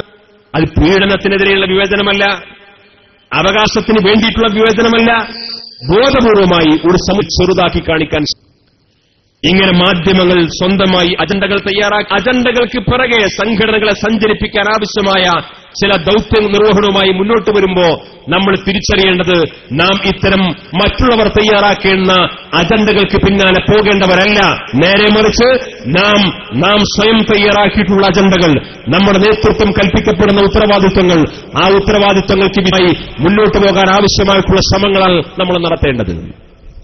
ആ ദൌത്യ നിർവഹണത്തിന്റെ കഴിഞ്ഞ 90 വർഷക്കാലം സമസ്ത കേരള ജമിയത്തുൽ ഉലമ എന്ന് പറയുന്ന പണ്ഡിത പ്രസ്ഥാനം, ഈ സമുദായം പഠിക്കേണ്ട വിദ്യാഭ്യാസം, ഈ സമുദായം സ്വീകരിക്കേണ്ട വിശ്വാസപരമായ വഴി, ഈ സമുദായം സ്വീകരിക്കേണ്ട കർമ്മപരമായ വഴി, ഈ സമുദായത്തിന്റെ കുടുംബ സംവിധാനം, ഈ സമുദായത്തിന്റെ സാംസ്കാരിക, ഈ സമുദായത്തിന്റെ മഹലിന്റെ അന്തരീക്ഷം, ഇതിന്റെ നിർമ്മാണാത്മകമായ പ്രവർത്തനത്തെക്കുറിച്ച് ഈ സമുദായത്തിന് പ്രവർത്തിക്കാനുള്ള ക്രിയാത്മകമായ പരിഷ്കരിച്ചുകൊണ്ട് അതത് കാലങ്ങളിൽ സമ്മേളനങ്ങളും പ്രമേയങ്ങളും അവതരിപ്പിച്ചുകൊണ്ട് ഈ സമുദായത്തെ വളരെ വ്യക്തമായ ദിശ നിർണയിച്ചു കൊടുത്തുകൊണ്ട് മുന്നോട്ട് പോവുക എന്ന ദൌത്യമാണ് സമസ്ത കേരള ജംഇയ്യത്തുൽ ഉലമ ഇക്കാലം അത്രയും ഇവിടെ നിർവഹിച്ചു പോന്നിട്ടുള്ളത്.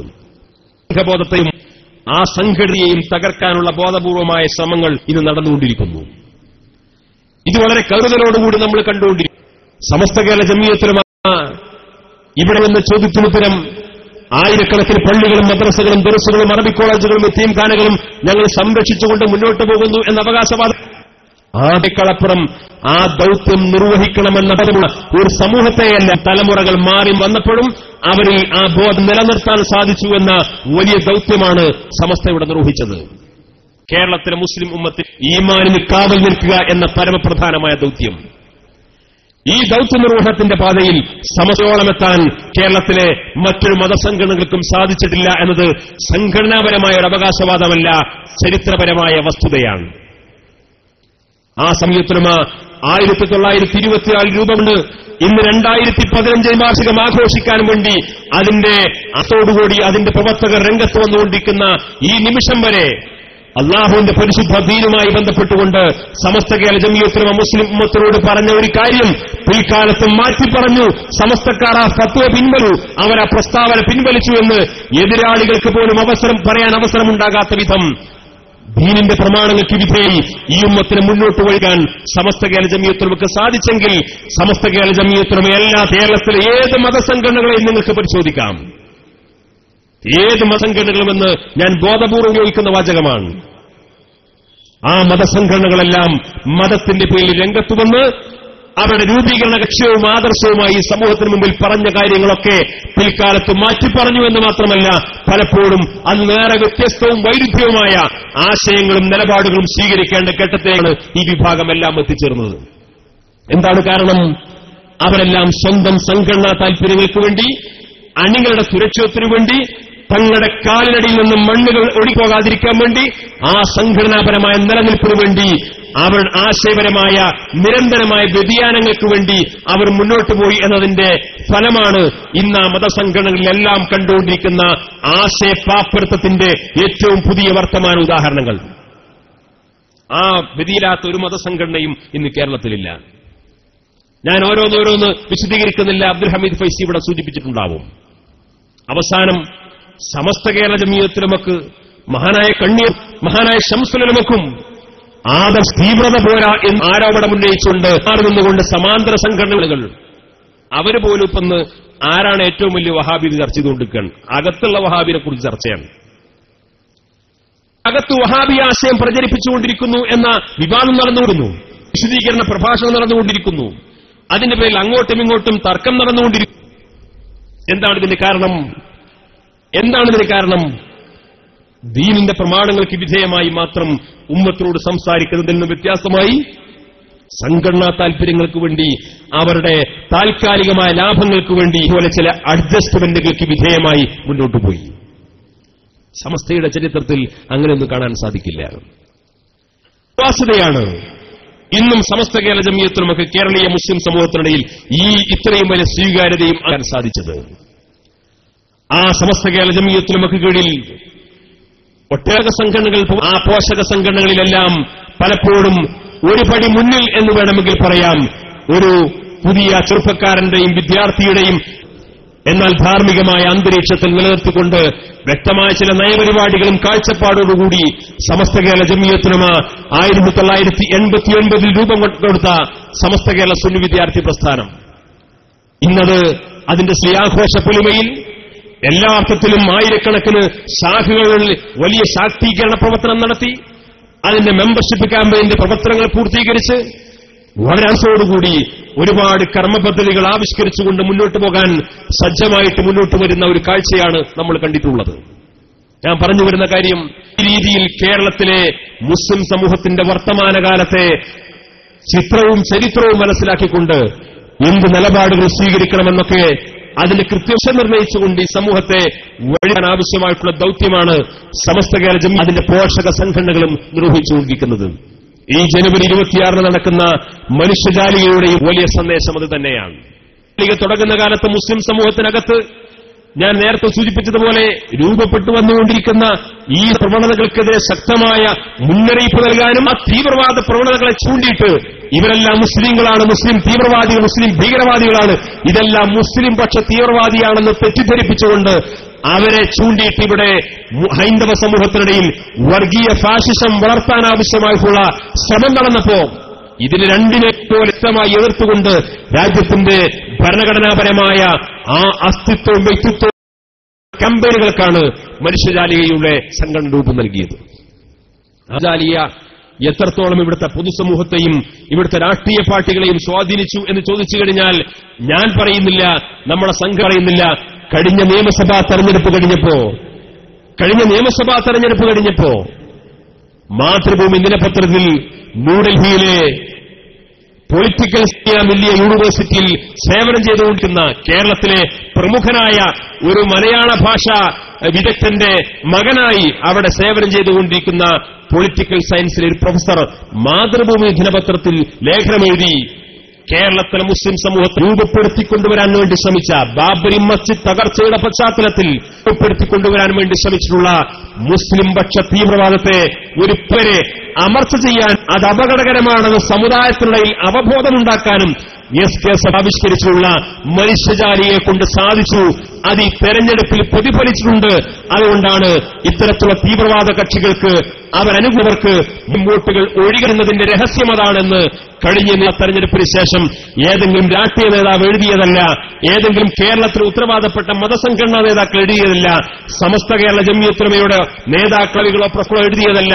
ഈ സംഘടനയുമായി യാതൊരു ബന്ധവുമില്ലേ ദേശീയ രാഷ്ട്രീയവും പ്രാദേശിക രാഷ്ട്രീയത്തെക്കുറിച്ച് ഗവേഷണം നടത്തിക്കൊണ്ടിരിക്കുന്ന ആ പൊളിറ്റിക്കൽ സയൻസിന്റെ അധ്യാപകനായി ഡൽഹിയിൽ സേവനം ചെയ്തുകൊണ്ടിരിക്കുന്ന ആ മലയാളിയായ പ്രൊഫസർ മാതൃഭൂമി ദിനപത്രം പോലെയുള്ള ഒരു പൊതുപത്രത്തിൽ ലേഖനമെഴുതി എന്ന് പറഞ്ഞു കഴിഞ്ഞാൽ അത് മനുഷ്യജാലിയെ കൊണ്ട് ഈ സമൂഹത്തിലുണ്ടായിക്കൊണ്ടിരിക്കുന്ന സ്വാധീനത്തെക്കുറിച്ച് പോലും തിരിച്ചറിഞ്ഞുകൊണ്ടിരിക്കുന്നു എന്നുള്ളതാണ്.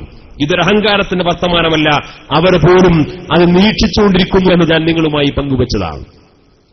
അങ്ങനെ ഓരോ കാലത്തും ഈ സമൂഹത്തിന്റെ ആവശ്യങ്ങൾ തിരിച്ചറിഞ്ഞുകൊണ്ടുള്ള അജണ്ടകളും മുദ്രാവാക്യം ഈ സംഘടന മുന്നോട്ട് പോയിട്ടുള്ളത്.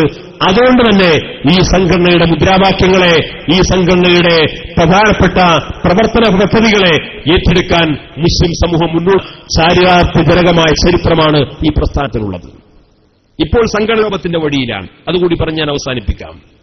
നിങ്ങൾക്കറിയാം, കഴിഞ്ഞ സർക്കാർ ഭരിച്ചുകൊണ്ടിരിക്കുന്ന സമയത്ത് സച്ചാർ കമ്മിറ്റി റിപ്പോർട്ടിന്റെ അടിസ്ഥാനത്തിൽ കേരളത്തിൽ എന്തെല്ലാം കാര്യങ്ങൾ ചെയ്യണമെന്ന് പഠിക്കുന്നതിന് വേണ്ടി അന്നത്തെ മന്ത്രിയായിരുന്ന പാലോളി മുഹമ്മദ് കുട്ടി ചെയർമാനായിട്ട് ഒരു കമ്മീഷൻ നിയോഗിച്ചു. ആ കമ്മീഷൻ ആ LDF സർക്കാരിന്റെ കാലത്ത് ചില ശുപാർശകൾ മുന്നോട്ട് വെച്ചു. ആ ശുപാർശകളിൽ ഒന്നായിരുന്നു കേരളത്തിൽ ഒരു അന്താരാഷ്ട്ര അറബിക് സർവകലാശാല സ്ഥാപിക്കണം.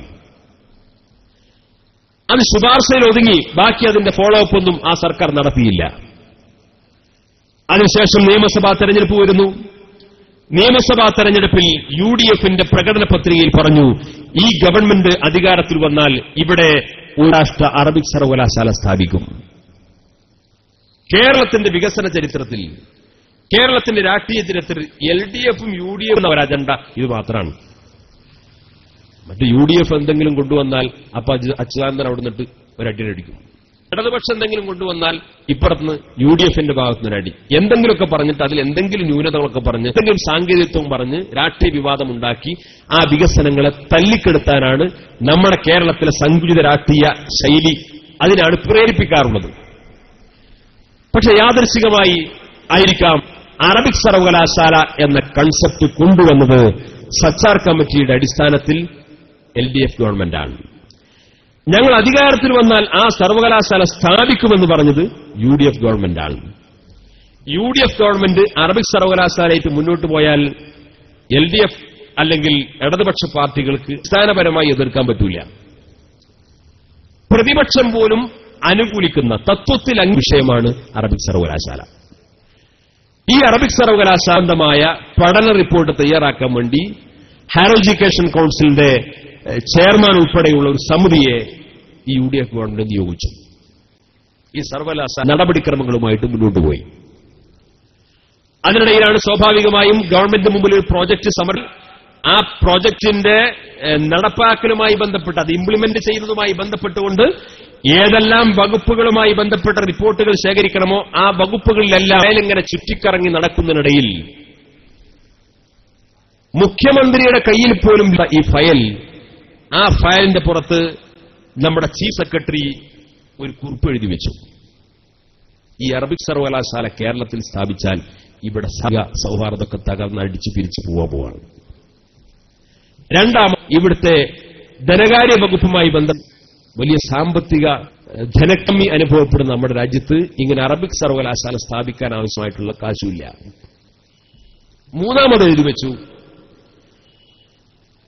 അറബി ഭാഷ എന്ന് പറഞ്ഞു കഴിഞ്ഞാൽ ഇന്ത്യൻ ഭരണഘടനയിൽ പറയുന്ന ഭാഷയല്ല. ഭരണഘടനയുടെ 8ാം ഷെഡ്യൂൾ അംഗീകരിച്ചിട്ടുള്ള ഭരണഘടനയുടെ ഔദ്യോഗികമായ 22 ഭാഷകളിൽ അറബി വരില്ല. ഭരണഘടനയുടെ 8ാം ഷെഡ്യൂളിൽ പെടുന്ന ഭരണഘടന അംഗീകരിച്ച 22 ഭാഷകളിൽ പെടാത്തൊരു ഭാഷയ്ക്ക് വേണ്ടി നമ്മുടെ രാജ്യത്ത് ഒരു സർവകലാശാല സ്ഥാപിക്കാൻ കഴിഞ്ഞാൽ അത് മിക്കവാറും ആകാശം പൊളിഞ്ഞാടാൻ സാധ്യതയുണ്ട് എന്ന രീതിയിൽ എഴുതി വെച്ചു. 3 കാരണങ്ങളാണ് ചീഫ് സെക്രട്ടറി ഇതിനൊടക്കിടാൻ വേണ്ടി എഴുതി വെച്ചത്. ഇവിടെ 3 കാരണങ്ങൾ പറയുമ്പോൾ സ്വാഭാവികമായിട്ട് കാരണങ്ങൾ പരിശോധിക്കണം. ഒന്ന് പറഞ്ഞത് സർവകലാശാല സ്ഥാപിച്ചാൽ ഇവിടെ സാമുദായിക ധ്രുവീകരണം ഉണ്ടാകും, കലാപം ഉണ്ടാകും, പ്രശ്നം ഉണ്ടാകും, സൗഹാർദ്ദം തകർന്നു പോകുന്ന.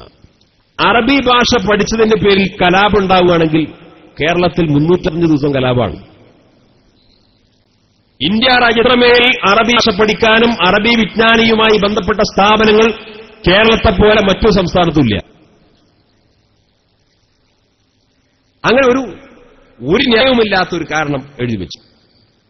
രണ്ടാമത്, സാമ്പത്തിക പ്രതിസന്ധി പറഞ്ഞുകൊണ്ടാണ് അതിനെതിരായിട്ട് മറ്റൊരു ന്യായം പറഞ്ഞത്. ഈ അറബിക് സർവകലാശാല പ്രോജക്ട് സർക്കാരിന് സമർപ്പിച്ച ആ കമ്മിറ്റി തന്നെ പറയുന്നുണ്ട്, ഈ സർവകലാശാലയ്ക്ക് 5 കൊല്ലത്തേക്ക് വേണ്ടത് 90 കോടി രൂപയാണ്. 5 കൊല്ലമാകുമ്പോഴേക്ക് ഈ സർവകലാശാലയ്ക്കുള്ള ചെലവ് 90 കോടി രൂപയാണ്.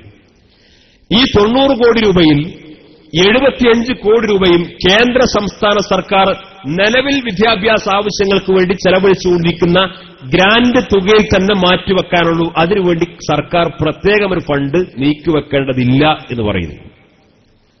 ബാക്കി 15 കോടി രൂപ വിദേശ ഏജൻസികൾ മുഖേന, അറബി ഭാഷയാകുമ്പോൾ സ്വാഭാവികമായും ഗൾഫ് സർവകലാശാലകൾ വിദ്യാഭ്യാസ ഏജൻസികൾ മുഖേന ധാരാളം പണം സ്വരൂപിക്കാൻ സാധിക്കും. അതുകൊണ്ട് കേരളത്തിന്റെ ബജറ്റിൽ നിന്ന് ഒരു പ്രത്യേകമായൊരു തുക നീക്കിവെക്കാതെ തന്നെ നിലവിലുള്ള കേന്ദ്ര സംസ്ഥാന സർക്കാരുകളുടെ ഗ്രാന്റ് തുക ഉപയോഗിച്ചും വിദേശ വിദ്യാഭ്യാസ ഏജൻസികൾ മുഖേനയും മാത്രം ഈ സർവകലാശാല സ്ഥാപിക്കാവുന്നതേയുള്ളൂ എന്ന് ഈ പ്രോജക്ട് റിപ്പോർട്ടിൽ തന്നെ പറയുന്നുണ്ട്. അപ്പോൾ ഈ ധനകാര്യ വകുപ്പുമായി ബന്ധപ്പെട്ട ഈ തടസ്സവാദവും അന്യായമാണ്. അങ്ങനെ തടസ്സവാദമില്ല. മൂന്നാമത് പറഞ്ഞത്, ഭരണഘടനയിൽ പറയാത്ത ഭാഷയാണ് അറബിയൻ. ഈ ഭരണഘടനയിൽ പറയുന്ന 22 ഭാഷകൾ പറയുന്നുണ്ട് എന്ന് പറയുന്ന 22 ഭാഷകൾ പരിശോധിച്ച് നോക്കുമ്പോൾ അതിൽ ഇംഗ്ലീഷും ഇല്ല. ഇന്ത്യൻ ഭരണ എഴുതി വെച്ചിട്ടുള്ള ഇംഗ്ലീഷിലാണ്, പക്ഷെ ആ ഭരണഘടനയിൽ ഇംഗ്ലീഷില്ല. ഇന്ത്യൻ ഭരണഘടന ഔദ്യോഗിക ഭാഷയായിട്ട് അംഗീകരിക്കാത്ത ഭാഷയാണ് ഇംഗ്ലീഷ്. ആ ഇംഗ്ലീഷ് പഠനങ്ങൾക്ക് ഇന്ത്യയിൽ ഒരു പ്രയാസം ആരും ഇതുവരെ പറഞ്ഞിട്ടില്ല. ഇംഗ്ലീഷ് മീഡിയം സ്കൂളുകൾ, ഇംഗ്ലീഷ് മീഡിയം കോളേജുകൾ, നമ്മുടെ ഇന്നത്തെ പല സ്ഥാപനങ്ങളിലുമൊക്കെ ഇംഗ്ലീഷ് മീഡിയത്തിലാണ് ക്ലാസ് എടുക്കുന്നത്. ആരും ഇത് ഭരണഘടനയിൽ പറയാത്ത ഭാഷയാണ്, അതുകൊണ്ട് ഇംഗ്ലീഷ് പറഞ്ഞു പോകരുതെന്ന് പറഞ്ഞിട്ടില്ല. മാത്രമല്ല, UN അംഗീകരിച്ച, ലോകത്ത് ഐക്യരാഷ്ട്രസഭ അംഗീകരിച്ച 6 ഭാഷകളിൽ ഒന്നാണ് അറബി. ലോകത്ത് കോടിക്കണക്കിന് മനുഷ്യർ സംസാരിക്കുന്ന, കോടിക്കണക്കിന് ഡോളറുകൾ ഇന്ത്യയുടെ വിദേശ നാണ്യമായി വരുന്ന 80% വിദേശ നാണ്യവും വരുന്നത് ഗൾഫ് രാഷ്ട്രങ്ങളിൽ നിന്നാണ്. ഇവിടെ ഈ ജാതി വർത്താനൊക്കെ പറഞ്ഞാലും നരേന്ദ്രമോദി ഗൾഫിൽ പോയാൽ അല്ലെങ്കിൽ സുഷമ സ്വരാജ് ഗൾഫിൽ ചെന്നാൽ അവിടെ അറബ് രാഷ്ട്രത്തലവന്മാരോടൊക്കെ നല്ല ലോകിയാണ്. കാരണം എന്താണ്? അവരുടെ സഹായ സഹകരണമില്ലാതെ ഈ രാജ്യത്തിന് മുന്നോട്ട് പോകാൻ കഴിയും അത്രയും വലിയ സാമ്പത്തിക സ്വയം പര്യാപ്തതൊന്നും നമ്മുടെ നാട് നേടിയിട്ടില്ല. ഈ അറബിക് സർവകലാശാല ഒരു മുസ്ലിം ആവശ്യമായിട്ടും ഇവിടെ വ്യാഖ്യാനിക്കപ്പെടുന്ന ആളുകളുണ്ട്. മുസ്ലിങ്ങളെ സംബന്ധിച്ചിടത്തോളം അറബിക് സർവകലാശാല കൊണ്ട് നിലവിലുള്ള സൗകര്യങ്ങളും സംവിധാനങ്ങളൊക്കെ ഉപയോഗിച്ചുകൊണ്ട് ഇവിടെ ലഭ്യമായതിനേക്കാൾ കൂടുതൽ ചില സൗകര്യങ്ങൾ ലഭിക്കും എന്നതിനേക്കാൾ അപ്പുറം ഇവിടെ മുസ്ലിം സമൂഹത്തിന്റെ ആത്യന്തിക ആവശ്യമൊന്നുമല്ല. എന്നാൽ ഇത് മുസ്ലിം സമൂഹത്തിന് ഗുണകരമാകും, അതുകൊണ്ട് വേണ്ട എന്ന് പറഞ്ഞു കഴിഞ്ഞാൽ അതിൽ മടക്കി വെക്കേണ്ട സംഗതിയുമല്ല അറബിക് സർവകലാശാല. അത് തിരിച്ചറിയാൻ സാധിക്കണം. ഇങ്ങനെ ഇരു മുന്നണികളും തത്വത്തിൽ അംഗീകരിക്കുന്ന ഈ ചീഫ് സെക്രട്ടറി പറഞ്ഞിട്ടുള്ള 3 കാരണങ്ങളും ബാലിശമാണെന്ന് ഏത് സാധാരണ ബുദ്ധി കൊണ്ടും ആലോചിച്ചാൽ തിരിച്ചറിയാവുന്ന ഇത്തരത്തിലുള്ള നല്ല ഒരു പ്രോജക്റ്റ് ഈ രാജ്യത്തിന്റെ വിദ്യാഭ്യാസ അവകാശമായി, കേരളത്തിന്റെ വിദ്യാഭ്യാസ ആവശ്യമായി രൂപപ്പെട്ടു കഴിഞ്ഞ അമുസ്ലിം സമൂഹത്തിൽപ്പെട്ട ആളുകൾ പോലും നല്ല രീതിയിൽ സ്വാഗതം ചെയ്തുകൊണ്ടിരിക്കുന്ന ഈ അറബി സർവകലാശാലയെ, അന്താരാഷ്ട്ര അറബി സർവകലാശാലയെ ഇതേപോലെയുള്ള ചില താൽപര്യത്തിന്റെ പേരിൽ ഭയന്നുകൊണ്ട് അതിനെ ഇല്ലായ്മ ചെയ്യാനുള്ള ശ്രമങ്ങൾ നടന്നുകൊണ്ടിരുന്നു. ഞാൻ പറഞ്ഞു വരുന്ന കാര്യം, ഈ വിവാദം പൊട്ടിപ്പുറപ്പെട്ടപ്പോ കേരളത്തിൽ മിക്ക രാഷ്ട്രീയ പ്രസ്ഥാനങ്ങളും അതേപോലെ പല സാമുദായിക സംഘടനകളും മുസ്ലിം സമുദായത്തിലെ മുഴുവൻ മതസംഘടനകളും അറബിക് സർവകലാശാലയ്ക്ക് അനുകൂലമായ നിലപാടുകൾ സ്വീകരിച്ചു. ആ സർവകലാശാല യാഥാർത്ഥ്യമാക്കണം എന്ന് പറഞ്ഞുകൊണ്ട് പലരും മുറവിളി കൂട്ടിയിട്ട് അങ്ങനെ മുന്നോട്ട് വന്നു. കൂട്ടത്തിൽ SKSF-ഉം അതിനെതിരെ ഒരു ജാഗ്രതാ കൺവെൻഷൻ സംഘടിപ്പിച്ചു സംസ്ഥാന തലത്തിൽ. അതിനുശേഷം ഒരു സമരപ്രഖ്യാപന സമ്മേളനം നടത്തി. ആ സമരപ്രഖ്യാപനത്തിൽ പാണക്കാട് സയ്യിദ് അബ്ബാസ് അലി ശിഹാബ് തങ്ങൾ തന്നെ അന്ന് പ്രഖ്യാപിച്ചു, ഈ ഗ്രാമപഞ്ചായത്ത് തെരഞ്ഞെടുപ്പിന് മുമ്പ് അറബിക് സർവകലാശാല യാഥാർത്ഥ്യമാക്കുന്നതുമായി ബന്ധപ്പെട്ട നടപടിക്രമങ്ങളിലേക്ക് സർക്കാർ മുന്നോട്ട് വന്നിട്ടില്ലെങ്കിൽ അതിനുശേഷം ശക്തമായ പ്രമായിട്ട് സംഘടന രംഗത്ത് വരും. അങ്ങനെ ഈ ഡിസംബർ 17-ന് കേരളത്തിലെ 14 കളക്ടറേറ്റുകളിലേക്കും ബഹുജന മാർച്ച് സംഘടിപ്പിക്കാൻ സംഘടന തീരുമാനിച്ചു. ഇന്ന് നിങ്ങൾ ആലോചിച്ച് നോക്ക്, സ്ഥാപനം ഇറക്കാനും ഇതിന്റെ പേരിൽ മുറവിളി കൂട്ടാനും ലഹളയുണ്ടാക്കാനും കൺവെൻഷൻ നടത്താനും സെമിനാർ നടത്താനും ഒക്കെ നടന്നിരുന്ന ഒരു വിദ്യാർത്ഥി സംഘടനയോ ഒരു വിദ്യാഭ്യാസ സംഘടനകളോ മതസംഘടനകളോ ആരും ഇപ്പൊ കാണില്ല. ഇന്ന് ഈ പ്രക്ഷോഭത്തിൽ നിന്ന് പിന്തിരിഞ്ഞോടാത്ത ഒരേ ഒരു സംഘടന അത് SKSF മാത്രമാണ്. ആ സംഘടന മാത്രമാണ് ഈ ആവശ്യത്തിന് പിന്തിരിഞ്ഞോടാത്ത ഒരു സംഘടനയുള്ളത്. എന്നിട്ടിപ്പോ മുസ്ലിം സമൂഹത്തിനകത്ത് അതിന്റെ പേരിൽ ചില ആശയക്കുഴപ്പം ഉണ്ടാക്കാൻ വേണ്ടി ചില ആളുകൾ രംഗത്ത് വന്നിരിക്കുന്നു. മുസ്ലിം സമൂഹത്തിനകത്ത് അറബിക് സർവകലാശാലയും പറഞ്ഞിട്ട് അങ്ങനെ വല്ലാതെ മുന്നോട്ട് പോകണ്ട, അത് വെള്ളാപ്പള്ളി നടേശന് കോപിക്കും, സുകുമാരൻ നായർക്ക് ദേഷ്യം പിടിക്കും. സുകുമാരൻ നായരും വെള്ളാപ്പള്ളി നടേശന്റെയും പ്രീതി സമ്പാദിച്ചുകൊണ്ടൊന്നും കേരളത്തിലൊന്നും നടക്കില്ല. മാത്രമല്ല ഇവരാരും വീട്ടിൽ നിന്ന് ഓടുന്ന ഫണ്ട് എടുക്കണം എന്നല്ല നമ്മൾ പറയണത്. അങ്ങനെ ഇത്തരത്തിലുള്ള ആളുകൾ എന്തെങ്കിലും പ്രസ്താവന ഇറക്കും, അവരങ്ങനെ പറയും, അവർക്ക് ഇഷ്ടപ്പെടൂലേ, അവർ നമ്മളെ കണ്ടാ പിന്നെ ചിരിക്കൂല, അതുകൊണ്ട് നമ്മൾ തൽക്കാലം ഇങ്ങനെ പോകണ്ട എന്നൊക്കെ പറയുന്ന ഒരുതരം നപുംസക നിലപാട് സ്വീകരിക്കുന്ന പ്രവണത മുസ്ലിം സമൂഹത്തിനിടയിൽ ചെറിയ തോതിൽ കണ്ടുകൊണ്ടിരിക്കുന്നു. അത് വളരെ ഗൌരവത്തോടും തിരിച്ചറിഞ്ഞുകൊണ്ട് അതിനാവശ്യമായിട്ടുള്ള ചികിത്സാ നടപടികൾ സ്വീകരിച്ചിട്ടില്ലെങ്കിൽ വിഷത്തുണ്ടാകും ആ പ്രവണതയ്ക്ക് എന്ന് മാത്രമേ നമ്മൾ സൂചിപ്പിക്കുന്നുള്ളൂ. ഇവിടെ അന്യായമായിട്ടൊന്നും ചോദിക്കുന്നില്ല. ഈ അറബിക് സർവകലാശാല വന്നു കഴിഞ്ഞാൽ അവിടെ അമുസ്ലിം വിദ്യാർത്ഥികൾ പഠിക്കില്ലേ? ഇന്നിൽ 25,000-ഓളം വരുന്ന അറബി അധ്യാപകരിൽ 500 അധ്യാപകർ അമുസ്ലിങ്ങളാണ്. ഇവിടെ ഒന്നും സംഭവിച്ചിട്ടില്ല. കേരളത്തിൽ അറബി ഭാഷ പഠിക്കുന്ന വിദ്യാർത്ഥികളുടെ കണക്ക് പരിശോധിച്ച് നോക്കൂ, അതിലും 6-7% വരുന്നത് അമുസ്ലിം വിദ്യാർത്ഥികളാണ്. ഈ അറബിക് സർവകലാശാല സ്ഥാപിച്ചു കഴിഞ്ഞാൽ അവിടെ അറബി ഭാഷ മാത്രമല്ല പഠിപ്പിക്കുന്നതും അറബി ഭാഷയ്ക്കും അറബിയുടെ അതിന്റെ ലിറ്ററേച്ചറിനും അതിനടിസ്ഥാനമാക്കിയിട്ടുള്ള പഠനങ്ങൾക്കും കുറച്ച് മുൻഗണനയുണ്ടാകും. അവിടെ മറ്റു പഠനങ്ങളുണ്ടാകും, സ്വാഭാവികമാണ്.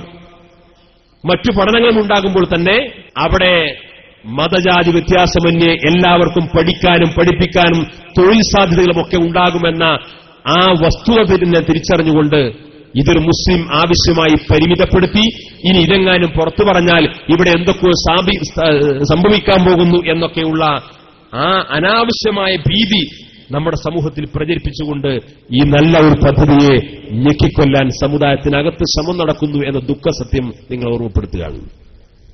ഈ രീതിയിലുള്ള ചില ശ്രമങ്ങൾ നടന്നുകൊണ്ടിരിക്കുന്നു. വേറെ പരസ്യമായി അറബി ഭാഷയുടെ മഹത്വവും അറബിക് സർവകലാശാലയ്ക്ക് വേണ്ടി വാദിക്കുമ്പോഴും ഞങ്ങൾ തൽക്കാലം പ്രക്ഷോഭത്തിനില്ല, ഞങ്ങൾ തൽക്കാലം സമരത്തിനില്ല എന്നൊക്കെ പറയുന്ന വലിയ പരിഷ്കരണവാദികളുണ്ട്. അതിന് രഹസ്യം അന്വേഷിച്ച് നോക്കുമ്പോൾ ഇവരുടെ ഒരു പഴയ കോളേജ് ഒരു സ്വകാര്യ സർവകലാശാലയാക്കാൻ വേണ്ടിയിട്ട് കുറെ കാലമായിട്ട് നടക്കേണ്ടത്രേ. ആ സ്വകാര്യ സർവകലാശാല ആയിക്കഴിഞ്ഞു കഴിഞ്ഞാൽ നമ്മളെ കോളേജ് തന്നെ നമ്മളെ പൂർണ്ണ നിയന്ത്രണത്തിൽ നമുക്കതൊരു സർവകലാശാല എന്ന് പറയും ചെയ്യാം. എന്നാൽ നമ്മുടെ സംഘടനാപരമായ നിയന്ത്രണത്തിൽ തന്നെ കൊണ്ടുവരാൻ പറ്റും. ഈ അറബിക് സർവകലാശാലയ്ക്ക് വേണ്ടിയുള്ള കാര്യങ്ങൾ നീങ്ങിക്കഴിഞ്ഞാൽ ഈ നമ്മുടെ കോളേജ് സ്വകാര്യ സർവകലാശാല ആക്കാൻ വേണ്ടിയിട്ടുള്ള ശ്രമം ഉപേക്ഷിക്കപ്പെട്ടേക്കാം എന്ന് കരുതിയിട്ട് ഈ പൊതുവായൊരാവശ്യം സ്വന്തം സംഘടനയുടെ ഒരു കോളേജിന് വേണ്ടിയിട്ട് ഇല്ലായ്മ ചെയ്യാൻ ശ്രമിച്ചുകൊണ്ടിരിക്കുന്നു. അവരുമായി ചില സംഘടനകൾക്ക് അതീതമായ സൗഹൃദ ബന്ധം സ്ഥാപിക്കുന്ന നമ്മുടെ ഒരു സുഹൃത്ത് ബന്ധപ്പെട്ടപ്പോ അവര് ഇതിൽ പറഞ്ഞ മറുപടി വളരെ രസകരമാണ്. അങ്ങനെ ഒരു അറബിക് സർവകലാശാല വന്നു കഴിഞ്ഞാൽ നമ്മളിപ്പോ കുറെ കാലമായിട്ട് ഇങ്ങനെ അബ്ദുൽമാ കോഴ്സിട്ട് നടക്കാന്നല്ലാതെ വേറൊന്നും നമുക്ക് ചെയ്യാൻ കഴിഞ്ഞിട്ടില്ല. ആ അറബിക് സർവകലാശാല വന്നാൽ അവിടെ ഈ ഹുദവികളും വാഫികളൊക്കെ അടിച്ചു കയറും. അതുകൊണ്ട് തൽക്കാലം ഇപ്പൊ നമ്മളിതിന് ഇറങ്ങണില്ല.